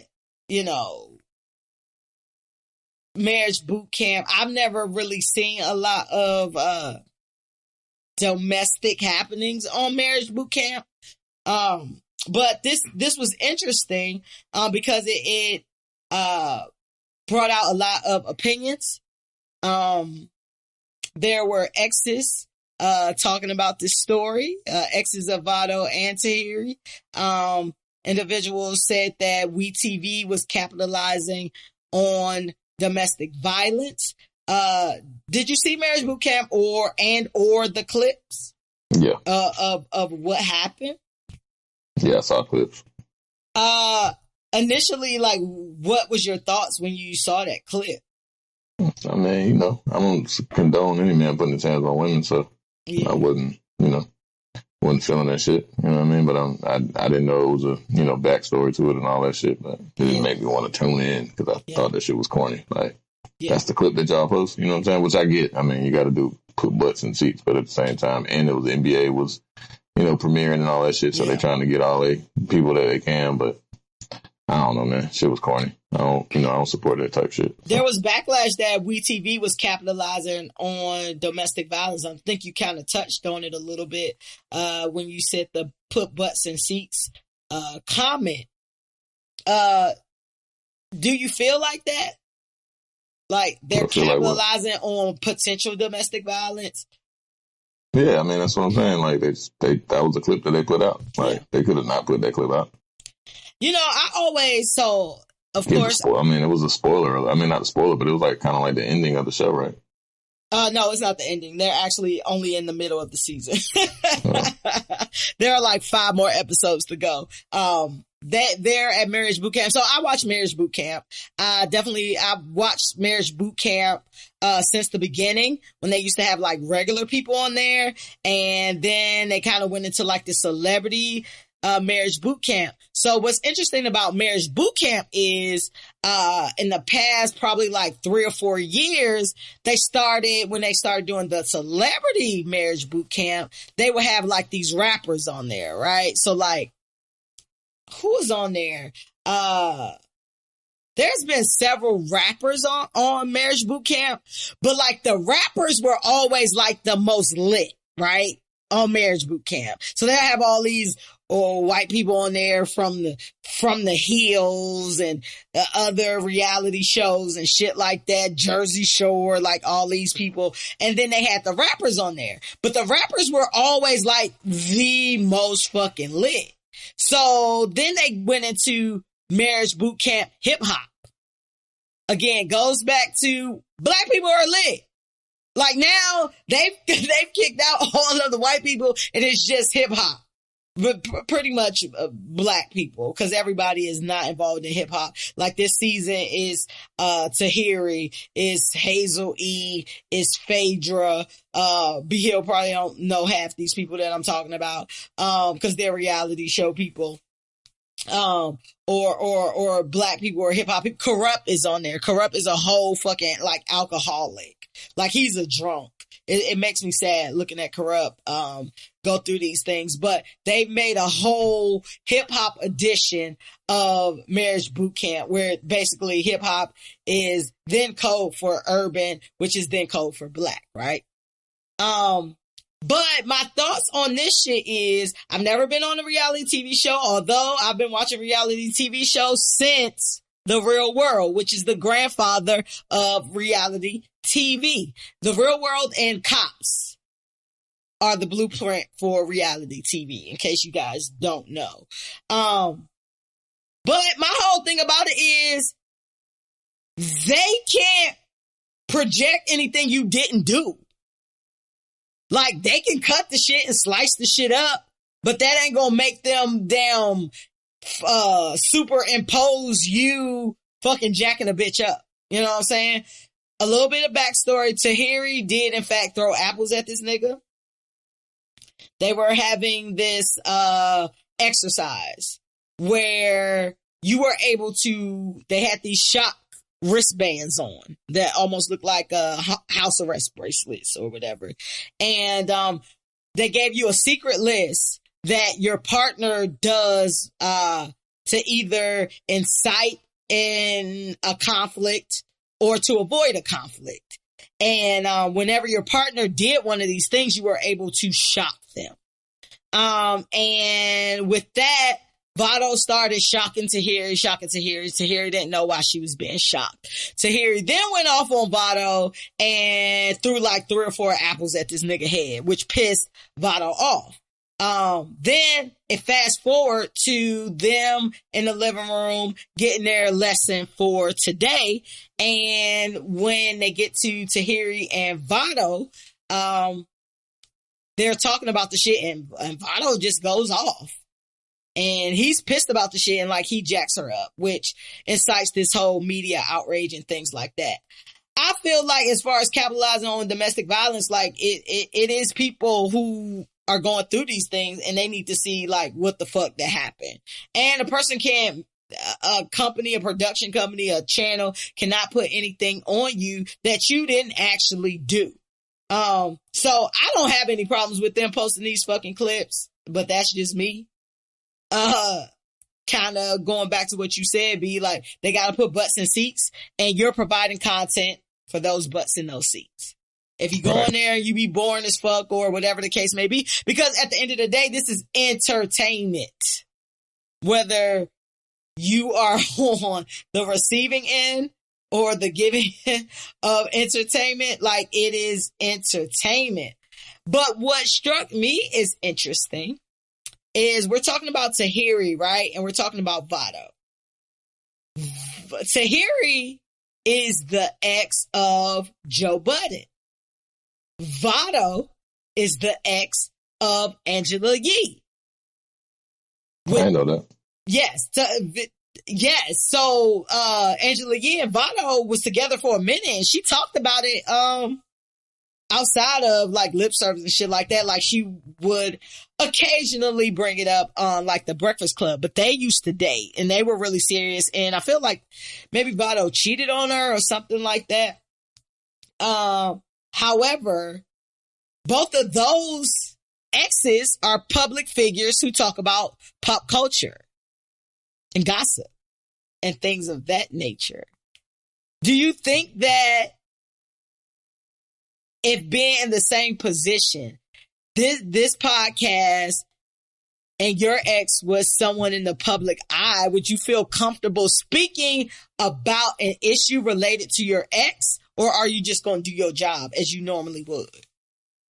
Man, I guess, I mean, you know, I don't give a shit about talking about these famous motherfuckers anyway, but I guess, you know, I mean, you got to talk about it. I would just put it in general terms, you know what I'm saying? Like, just try to keep it as general as possible, you know what I'm saying? Not without, you know, injecting any of my personal life in there, because I'm not really the sharer as it goes anyway. So, but yeah, I'll probably just talk about it in general terms. Yeah. As much as I could. I think I would just do my job. I think I would just do my job as well. It was very interesting hearing Angela Yee talk about it, because Angela Yee was pretty much like, she didn't say anything particularly bad about Vado, but she said, you know, you shouldn't, you know, put your hands on a woman. And she was clearly on Tighe's side. And then when I heard Joe talk about it, Joe was pretty much on Tighe's side as well, although Tighe did in fact throw these apples at bruh, but there was a time lapse and this nigga was still like heated. But Joe basically kind of said Vado was fucked up, and he thinks that their relationship is fake anyway. He does not feel like it is a legitimate relationship. And we all know that Joe Budden is a little bit more opinionated than most. I know you probably listened to that Joe Budden episode because you're an avid listener of Joe. How did you feel when he was talking about the whole Tighe Vado thing? Did you feel like, yeah, that's the way I would have handled the shit, or Joe like giving? I mean, I don't think he played much? sides. I think he just played what was right versus wrong. You know what I'm saying? I feel that. Yeah, I think he did a good job. I mean, it's as much as you can do. You know what I'm saying? Without, like I said, interjecting. You know, he's showing support, and what's right and what's right, and what's wrong is wrong. So. Have you ever felt like you wanted to, I guess, support your ex's current person? And what I mean by that is, if your ex's current partner came out with any type of allegations, it could be, you know, anything. It doesn't have to be necessarily as serious as domestic violence, but just, you know, like sometimes when you break up with somebody and they get with someone else, you like, that's your problem now. Like, good luck to you. Or like when it comes to like this shit, like, would you support one of your ex's current partners if y'all went through similar things? I guess it is. I don't know. That's a strange question. I guess I'm trying to understand it. I'll break it down a little bit. I will put it in the lens of domestic violence. So if there was an altercation that came out with an ex that you had and her boyfriend, right? And the ex is like, he put his hands on me, blah, blah, blah. But he's like, nah, she jumped on me first. She did this, this, and that. She hit me with a pot when I came in the house. I was just kind of defending myself and kind of getting her off of me. But you know for a fact that your ex has these traits. She's done that shit while y'all were together. And you were in a position to support homeboy's claims. Would you do that? What I'm always gonna be majority of the time I'm gonna try to be on the side of right. So whatever's the right thing, you know what I'm saying? Like, I don't think women should be beaten by men or put their hands on or touched by men, but also I don't believe I don't believe in domestic violence, period. Like, I'm not for it. Keep your fucking hands to yourself. Like, if I can't love you, you shouldn't be together. So, I would, take it for what it's worth. You know what I'm saying? If I know that she had a history of, putting her hands, which I do, I know a girl that I used to mess with that, like, she is aggressive, you know what I'm saying? And she likes to fight and shit like that. That shit won't for me, you know what I'm saying? So when I hear stories of her and her husband, getting into it, it ain't, I ain't on nobody's side. I just understand what it is, you know what I'm saying? Like, but I don't think it's not a healthy relationship. So, but, some people ain't healthy, you know what I'm saying? So I just take it for what it's worth. I can't really, you know what I'm saying? Some people are not healthy. I feel you. And I feel exactly what you're saying, like being on the side of right. Like, I wouldn't necessarily like just insert myself. However, I feel like if that new person or current person was being called a liar or was in a position where they needed someone to speak up for them, I don't have a problem doing that. Even like with our conversation last week in regards to, if you found out, your child or your family member was the worst person in the world and was hurting other people, I'm always on the side of good. Like, I'm never on the side of evil. I wouldn't just insert myself into that, but if my voice was needed, maybe because someone was being discounted and they had like valid claims, I would step up for that because I wouldn't feel right otherwise. That's just the way I'm built. Like, I wouldn't feel right otherwise. And like I said, you describe it perfectly as far as like being on the side of right. And that's definitely where I will want to be, with that. I don't necessarily know about if they are in relationships or not. However, I would, he kind of took me off guard because he seems like a pretty even kill type guy just based on what we've seen. I don't know this nigga. I haven't heard not a Vado song ever, and he's a rapper. I don't know anything about Vado. The first time I heard of Vado was by way of Angela Yee. But I don't know. Like, it's just interesting. He spoke out and kind of said, she put her hands on me, but it was some sucker shit and, kind of like my bad type shit. But everybody, keep your hands off of each other, please. I don't know how many times I gotta say this on this show. Learn how to express yourself or just walk away. Like, one of the two, because nobody is worth your freedom. No one is worth your reputation. And it don't matter how good of a guy you are, or how good of a girl you are, your reputation can be ruined. Whereas now this is what people think of you, and it's not, really a cool thing. Vado and Tighe altercation, little shit. Shit. Yeah, that's shit. Let's get it together. All right, your boy Virgil. Your boy Virgil is always in trouble, bruh. Virgil posted a hoodie that says support young black business for $440. And they dug in Virgil's ass. Y'all heard us talk about Virgil before. Virgil has been like, the past month has not been Virgil's month. Like, Virgil got clowned for donating $50. So now $50 is now called Virgil. Then he called a lot of smoke for Pop Smoke album cover. Like, that shit was like trash. And now they're dragging Virgil, for this $440, support black business hoodie. Do you feel like you shouldn't price gouge on certain things, or is business? If it ain't for you, it ain't for you. You shouldn't be buying it if you don't have $440. I mean, that's pretty much it. Yeah. I mean, you ain't got to buy it. You know what I'm saying? Like, I ain't buying no $440 hoodie, regardless of who the fuck is on that shit. Like, whatever he said. So, nah. I mean, you like whatever he said. Fuck yeah, that black business. Yeah, I'm not paying that. I'm not paying $440 for no fucking hoodie. Yeah. And I can. I just ain't. That shit's stupid. Oh, I'm not. I'm not paying $440 for no hoodie. Like, I'll tell y'all when I get to the income status where I feel like $440 for a fucking Glidden hoodie is worth it. Okay? Listen.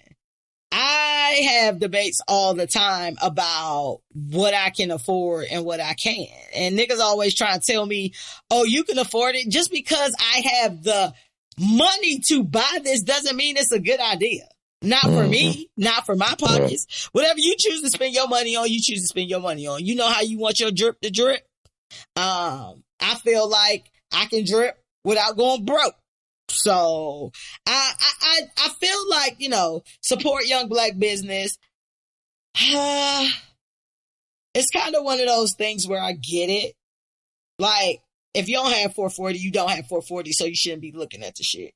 But Virgil also catches a lot of slack. Virgil Abloh, for y'all who don't know who we're talking about, Off-White Virgil Abloh. We've talked about him several times.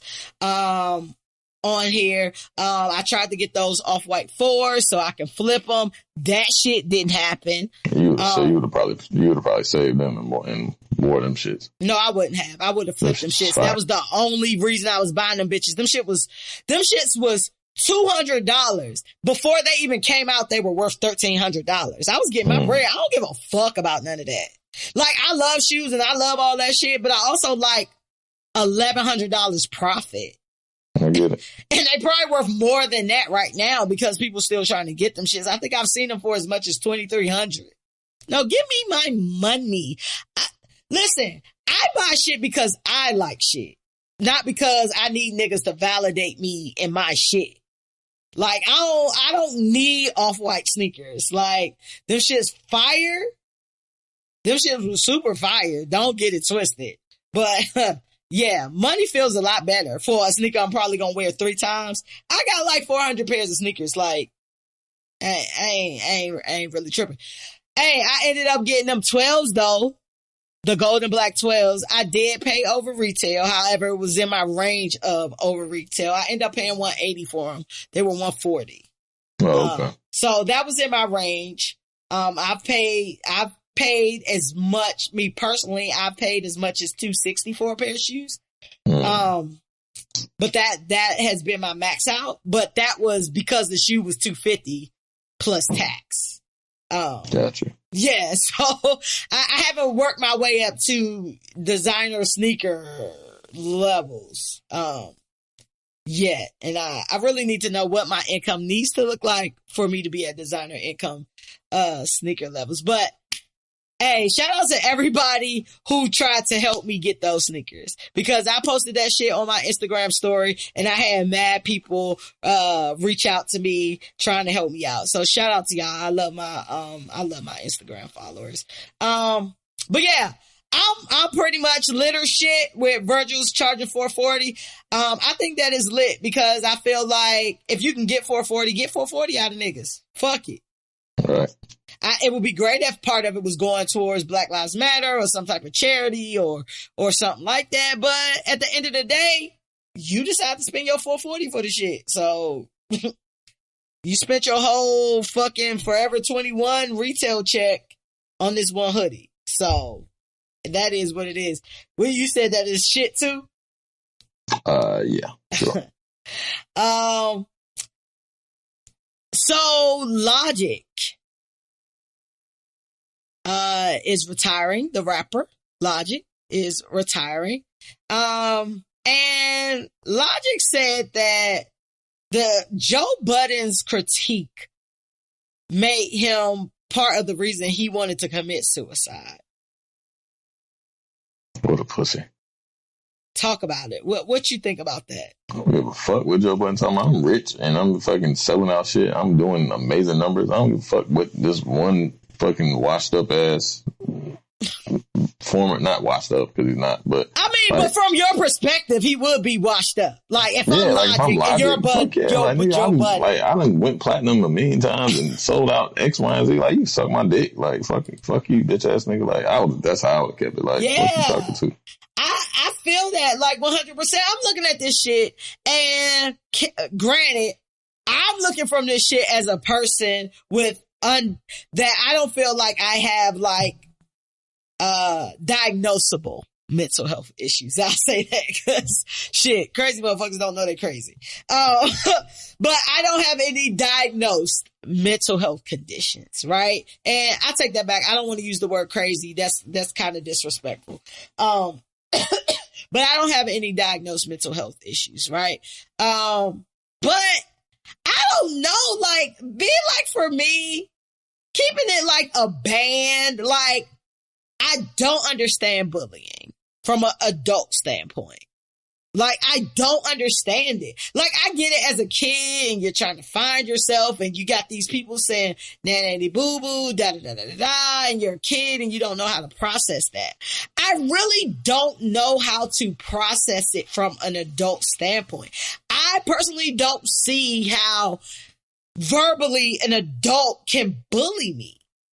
Like, I don't understand giving someone that much power. Now, granted, I'm not a multi-platinum celebrity who has millions of followers. And out of those millions of followers, you have, 30,000 people might be saying some fuck shit about you. And you're looking at the hate versus the love. I'm standing here and saying I'm not in a position to understand that. But I just can't see giving that much of a fuck about what some random nigga got to say about me. Especially Joe Budden. Like, I fuck with Budden. Don't get it twisted. But I'm just saying from a Logic standpoint, I'm sure Logic can not only eat Joe Budden's bank account, he can eat Joe Budden's rap catalog. And I don't even listen to Logic. I just know that I've heard Logic music before. But I know that motherfuckers fuck with Logic. Yeah, I wouldn't be, man. That nigga crazy. He's soft. Yeah, and you quitting because of that? Yo, you need to get your weight up. You need to get your mental weight up to let a random nigga take you out. Logic saying that Joe Budden is the reason he wanted to kill himself. And he also mentioned Charlemagne. Like, you letting these people with charisma and a big voice is shutting you down. Yeah, they make jokes. Like, these motherfuckers, like, they're using you as the butt of their jokes, my nigga. Like, stop being a pussy.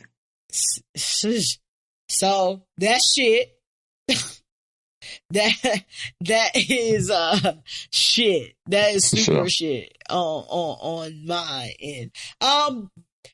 And pretty much you're saying stop being a pussy. So that shit. Logic, like, man the fuck up. Or either go get a good therapist so they can help you man the fuck up. Punch that nigga in the face. Punch that nigga in the face. For sure. If you gonna beat up, like, fuck, like, you can pay some niggas to go beat Joe Budden up, my nigga. For sure. For sure. We can have I think it was the, what was it, like the 3-year anniversary or some shit of Joe Budden chasing them kids with the rocks? 3 or 4-year anniversary with the fucking dirty ass tank top on. B Hill got on the tank top today, the Joe Budden tank top today. No, my shit is not loose and baggy. My shit's loose and baggy. He said my shit fits properly, my nigga. Shout out to the Joe Budden tank top and rocks that he was throwing. That shit was super funny when that shit happened. When he was talking about Drake and some kids came to his house, and he chased them down the street. Throwing rocks. He caught the car too. He caught him. But look at him now. He has a syndicated podcast. He has a State of the Culture. He doesn't have his girl anymore, but from the episodes that I have listened to, sounds like he has no problem getting hoes again. So shout out to Joe Budden, and that is crazy. Did you look at have you watched Black is King? Nah. Do you plan on watching Black is King? Maybe. I don't know. I'll get around to it, I guess. So Black is King is pretty much extended, like an hour and a half music video for a reenactment of The Lion King, but dripped in like Black culture and African culture and things of that nature. And Chicago rapper / activist No Name took to Twitter to talk about the visual album that's on Disney Plus. And you know, you can't really say too much about the Queen Beyonce without a little bit of backlash. So No Name tweeted, "We love an African aesthetic draped in capitalism. Hope we remember that Black folks on that continent whose daily lives are impacted by U.S. imperialism is uplifted with the imagery. I hope we can uplift those who will never be able to access it. Black liberation is a global struggle." Basically saying that Beyonce is capitalizing off of African culture and it's just a money grab. No Name has become more known for her hot takes than her music. She had some things to say about J. Cole last month and J. Cole's album, and J. Cole not being as woke as he tried to appear to be. So she's had a lot of hot takes. You know that the Beehive jumped on that ass. I know even if you have not seen Black is King, there's no way you've escaped the clips of it. Correct? Right. Yeah. Based on what you've seen, it was Beyonce in typical Beyonce fashion. It's like real shit elevated with glam, right? Mm-hmm. Do you agree that basically what No Name is saying, that Beyonce is basically taking advantage of the culture? Were there African people in the thing? There were plenty of African people. All right, well, there were plenty of African so artists. She's employing nothing but Black people. Like, shut the fuck up. Ooh, like, yeah. People just be talking, bro. Like, it's the entire cast of the fucking thing is Black. Like, what are you talking about? Like, and they're African. So how is she exploiting Africans? She's employing Africans and putting it on a mass media play that fucking billions of people will fucking watch, and especially now during the times that we're in addition to the fact that there's nothing else to watch. Shut the fuck up. I am aligned with you. I agree with you. I feel like, why can't it be education and art? Like, yeah, man. Fuck off. Black is beautiful. Like, here's the thing about Beyonce that I absolutely love, and it goes back to normalizing blackness, right? Like, Beyonce is, if not the most kind of iconic artist currently, she is in that top 3 or 4. I feel like Beyonce is the woman that white women want to be. When you ask white women who they want to be Beyonce, who is a whole black ass queen out here, right? They want to be Beyonce. Beyonce is fascinating to them. Like, Beyonce is talented as fuck. Like, it just is what it is. And Beyonce has found a way to package and commercialize militant blackness and forcing it upon the white audience as a gift. That is a talent. Multiple times. She a beast. Right. Beyonce, no matter how much you drip it out, how much you put Rolexes and yachts and all of that in it, that's part of her life. So she's gonna sing about that or rap about that, because Beyonce be rapping too now. I feel like you have to use your platform how you can use it.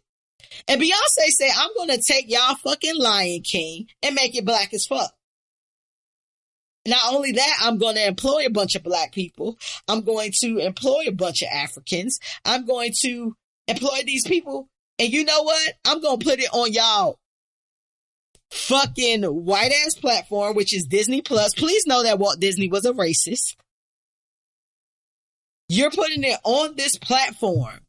And you got motherfuckers like Adele and your top faves of the white community, the Caucasian faves, standing for this. I feel like we need to accept the wins and the motherfuckers that's learning how to put the medicine in the candy. So beyond all of these elaborate and elegant visuals that are clearly high-end visuals she used black designers. She used African dancers. She used, everything was black pretty much on here. I feel like we got to give her her props. Now, don't get me wrong. No Name and anyone else can definitely have their opinions on what's going on. Everybody's entitled to their opinion. But you know me, B. I just hate when we put our foot on other black people's necks. Right. That are doing things that are positive, in my opinion. So, I've watched, pretty much half of it. I still have, another half, to watch, Black is King. But I think we should at least check it out. Beyonce is doing what she normally does, and that's bringing major talent, major dance moves, and major, aesthetics to globally known issues. And just being black, I feel like Beyonce is one of those artists that you cannot accuse of not being black at like all fucking times. Right. So man, shout out to Beyonce. Beyonce doing Black is King is lit as shit. Lit. That's lit to me as well. You want to give out some advice? Yeah, let's do it. Let's do it. We're about to get into Ain't Shit in 2 Cents. Ain't Shit in 2 Cents is our listener letter segment where we give advice to those who don't care about taking advice from people drinking beers and low calorie vodka drinks. So we had our letter from last episode, and she wrote back into us. Thank you, because I always ask y'all niggas to write back. Rochelle J from last week, who had an issue with her husband playing certain music around her son, very vulgar music. I just fucked your bitch in some Gucci flip-flops. Remember, her son was 3 years old saying that shit. She wrote back and she says, I feel so honored that y'all read my letter and provided some great advice. Not only did I sit down and calmly express my concerns regarding our son's current upbringing with my husband, I also played him the segment so he can hear y'all express y'all concerns as well, so he wouldn't think it was just me. He called me corny for writing in. However, he says, I would call my wife corny for sure. He said, however, he has a better understanding of where I'm coming from. He has agreed to stop playing the ultra vulgar music around our son. And he says if he really needs to hear his favorite bop, he will play the radio version. So right. Thank y'all so much. And keep being Black excellence. And that's from Rochelle J. Appreciate you. Appreciate that. Thank you for writing in, and thank you that we are out here changing lives. We're saving marriages out here. Dr. Hill and Fresh. Dr. Bill, H is silent. The H is fucking silent. So on to our new clients. at Dr. Fresh and Dr. Hill with the H silent therapy.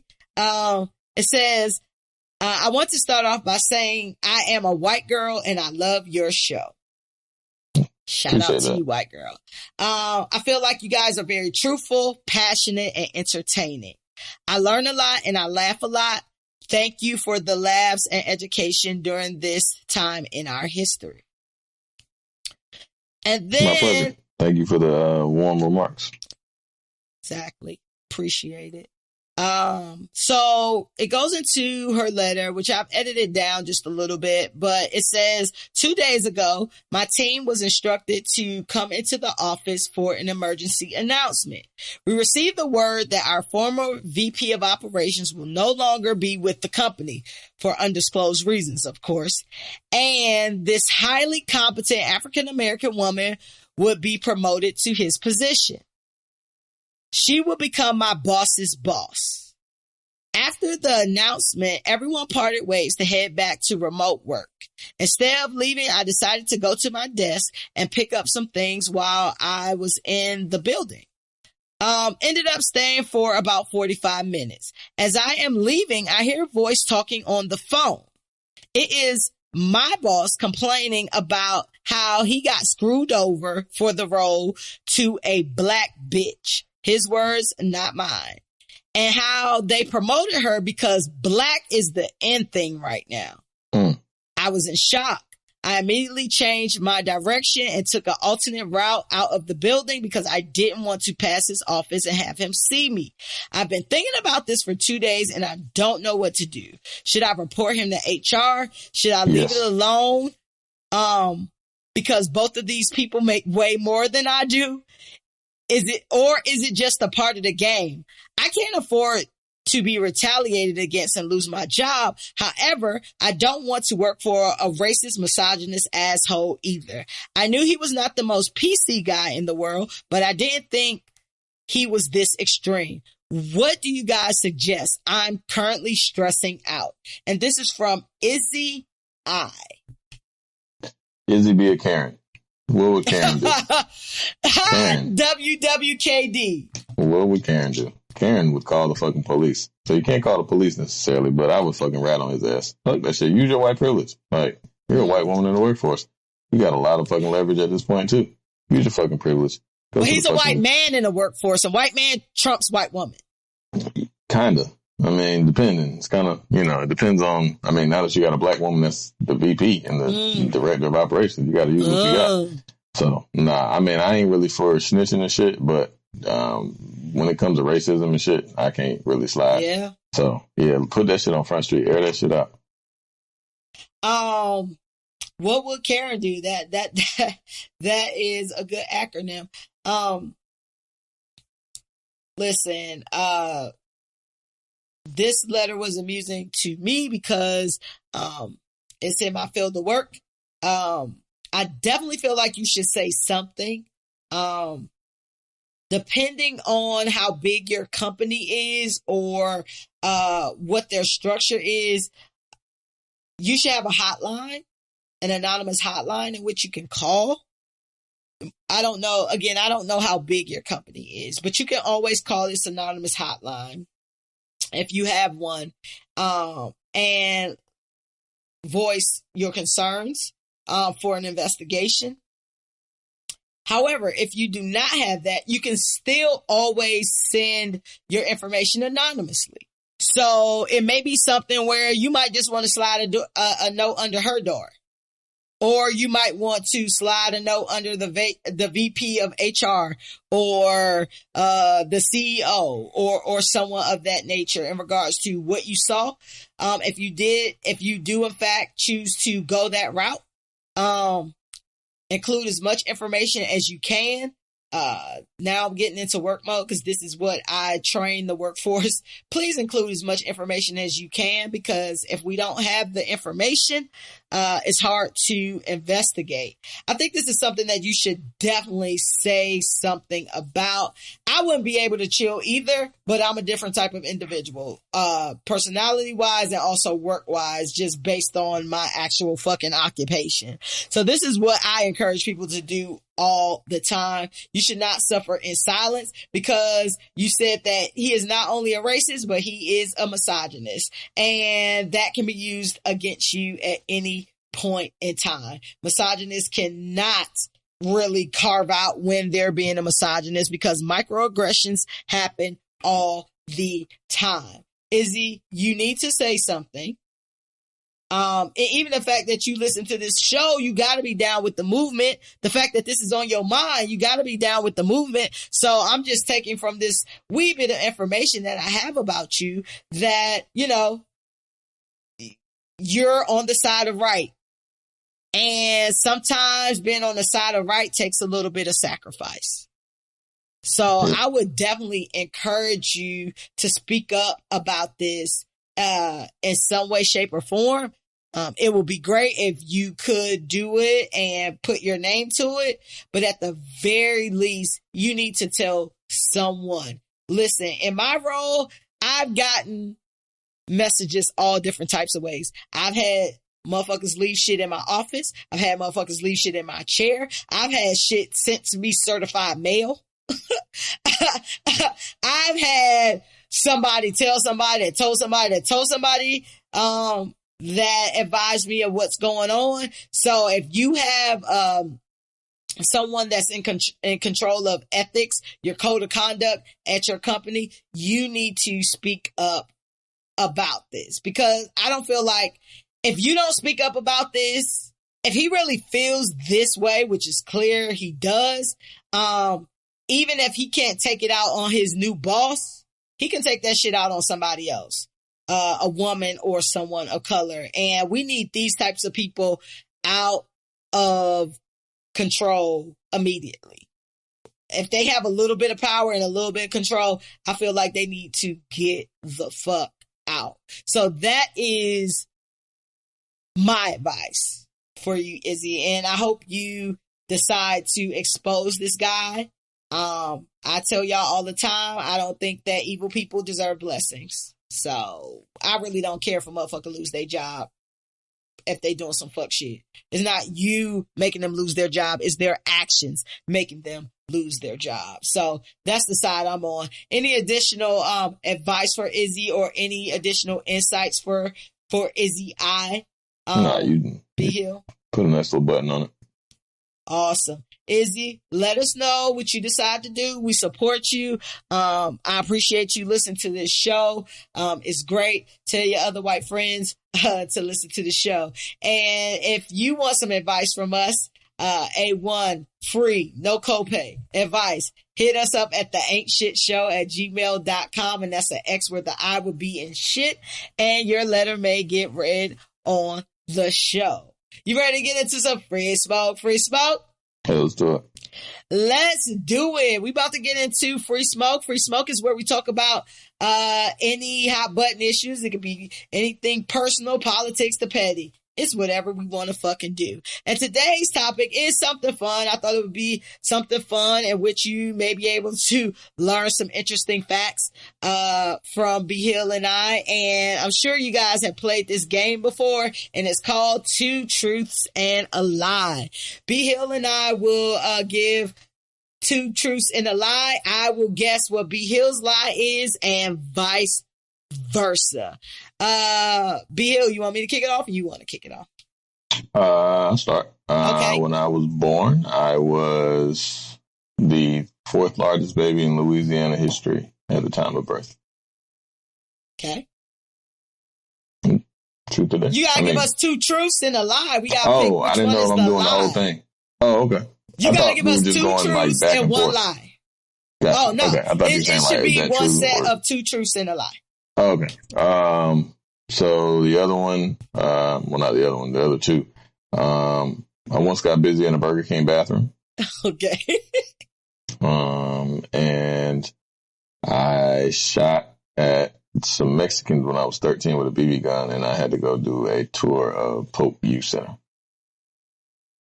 You had to, what was the end part of that? I didn't catch it. I had to go do a tour of Polk Youth Center on some scare straight shit. Ooh. All right, so you were the fourth largest baby in Louisiana. You once got busy in the Burger King bathroom, and you went through a Scared Straight program, pretty much, because you shot at some Mexicans. No, I shot some Mexicans. Oh, you actually shot some Mexicans with a BB gun. Well, I don't know. It's for you to find out, I guess.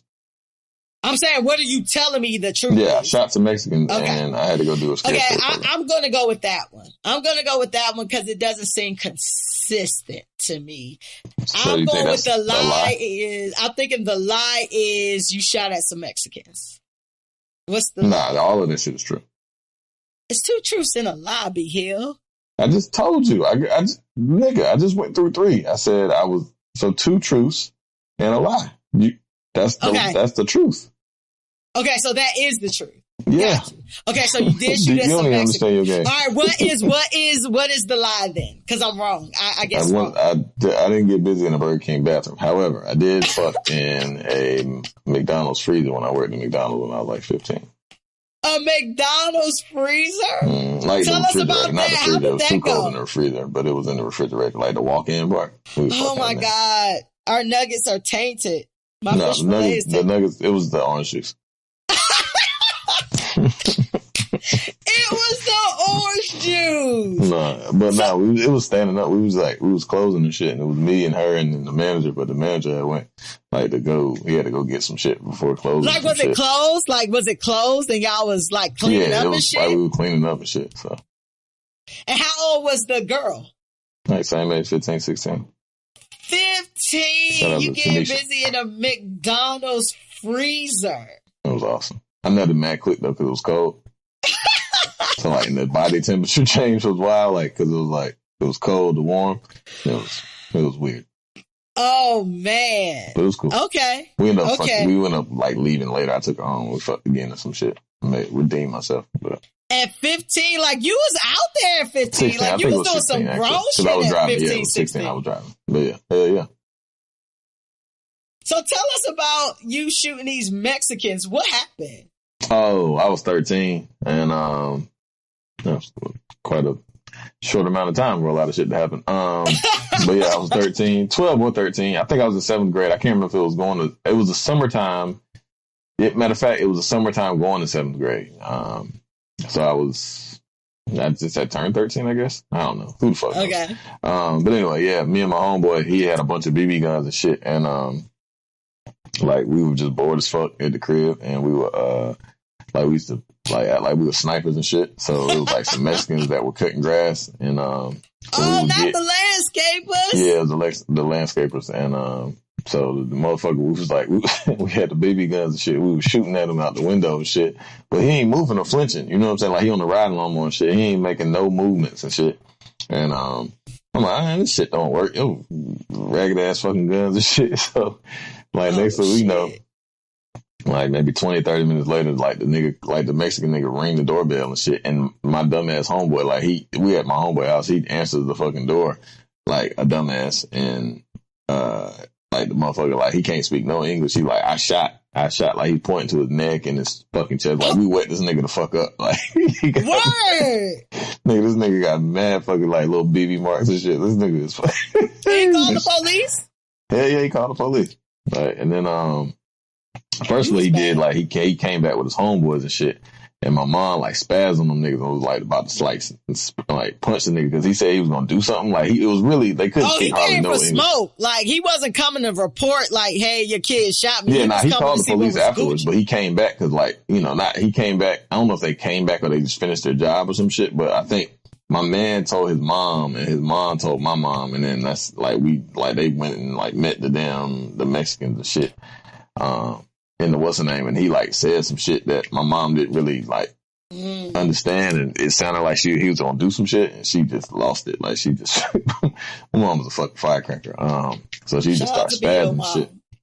And so anyway, long story short, police came. I had to I didn't admit to it, but my man kind of ratted me out.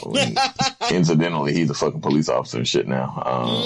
But and married to a white lady. He had it in him. Oh shit. Yeah, because I was staying like almost in Cary and shit at the time. But anyway, so yeah, we ended up having to do like a scary straight program and shit like that. I ain't get arrested and no shit, but it was like, I don't know why I actually had to do this. I think my mom might have made me do it because I don't know. But yeah, so I toured. It was a youth prison. It was called Poe. It was on Blue Ridge Road, shit by the fairgrounds. Shit, it's defunct now and closed down. But yeah, it was the last year that it was there. So I had to tour the fucking prison. You went to the grand closing of the youth detention center.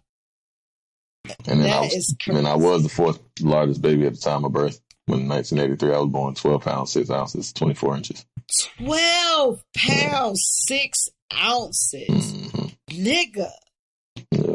So. 12 pounds coming out of a hole the size of a fucking...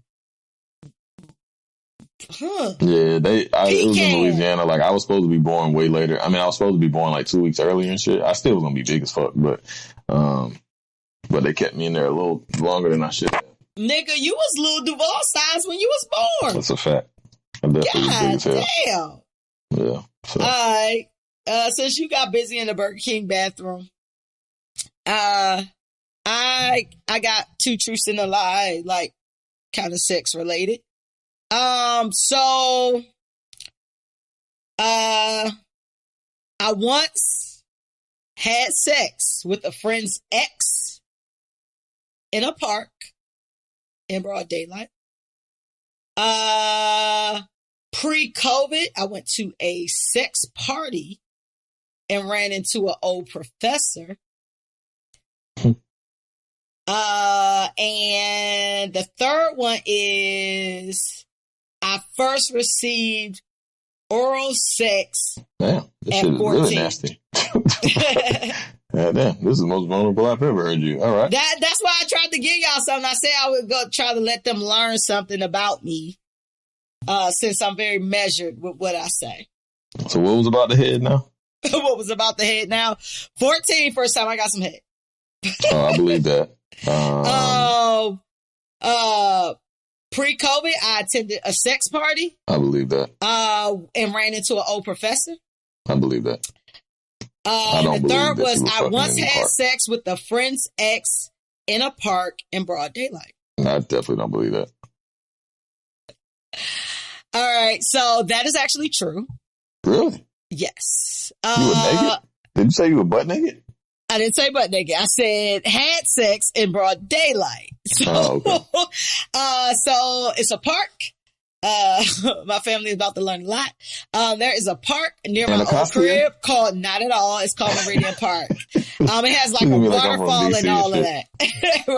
Never. I feel like you absolutely must catch an STD if you have sex at Anacostia Park. I like the word Anacostia. That's a dope word. Why do you like Anacostia? Because it is the worst. I just like the high word. School, the river, and the area. Is that where they had the big statues with the nigga coming out of the ground? Is that park? No, that's not. That's you know what I'm talking about? I know exactly what you're talking about. They moved the statue to the harbor. Oh, okay. You're talking about Haynes Point. Okay, yeah, I've been there too. I've been there. I don't think I ever been to Anacostia. I just seen shit on it. Yeah, like you always hear Anacostia. Yeah, anytime you hear Anacostia, you rarely hear anything positive as it relates to Anacostia in the DC area. So yes, so I did have sex with a friend's ex. So this was like freshman year or sophomore year of college, and I was home. So I was an adult-ish. But this is a dude that my friend used to mess with, like in 10th grade or something. But we actually ended up having a falling out about that because I didn't think that it counted because they talked to each other in like 10th grade and we was like adults now. And we were all friends. So it was like really off some like, I always call our group like Saved by the Bell and shit. Like it was guys and girls that hung out together and like people ended up dating within the group and like shit like that. So we was young. Like I didn't think that shit count. When we got into it over there, but that actually did happen. And, there were like some bushes. So if you've ever been to Meridian Park, it has like this waterfall, and like the waterfall has steps on the side of it. And it's like actually like 2 levels almost to this park. So you have the first level, and then you go up these steps. It's a waterfall in the middle, and it steps on each side of it. And if you go on the side of those steps, like it's a bunch of trees and shit. So basically that's where we were. So that was on some fast shit. Were you laying down or were you standing up? What the fuck? We were laying down in like the grass, but we were over on the side, and it's covered with trees. There were like trees and shit. So it wasn't really where nobody can see. However, it was in the park, and it was in broad daylight. Was it fun? It was exhilarating, right? It's like, yes, I guess. Like, I don't know if it was exhilarating because I was younger doing that versus I've done probably way worse in my adult life. But yeah, like being, I guess, like 19 or 20, it was like literally down the street from your crib. Like, it could have literally been anybody in that park, and they would have known me because we were like a block away from my house, like where my mom and them are. So, way further than I meant to go into that story. I did, so I feel like I lost my, like, penetrable virginity late. But I always felt like I was a boss and shit. So when I was like 14, someone who shares the same name as I do, we have the same name. I've been called conceited because they said that's the only reason I mess with them, so that I can say my own name. But at 14, like, he was like 15, I think, 16. I don't know, around that age. But I wasn't having sex. Like, that was not what was about to happen. So, you know, as niggas do, they try to find an alternative. Like, if I can't do this, then let me do this. And I agreed. But I've never been to a sex party at all to even run into an old professor. Gotcha.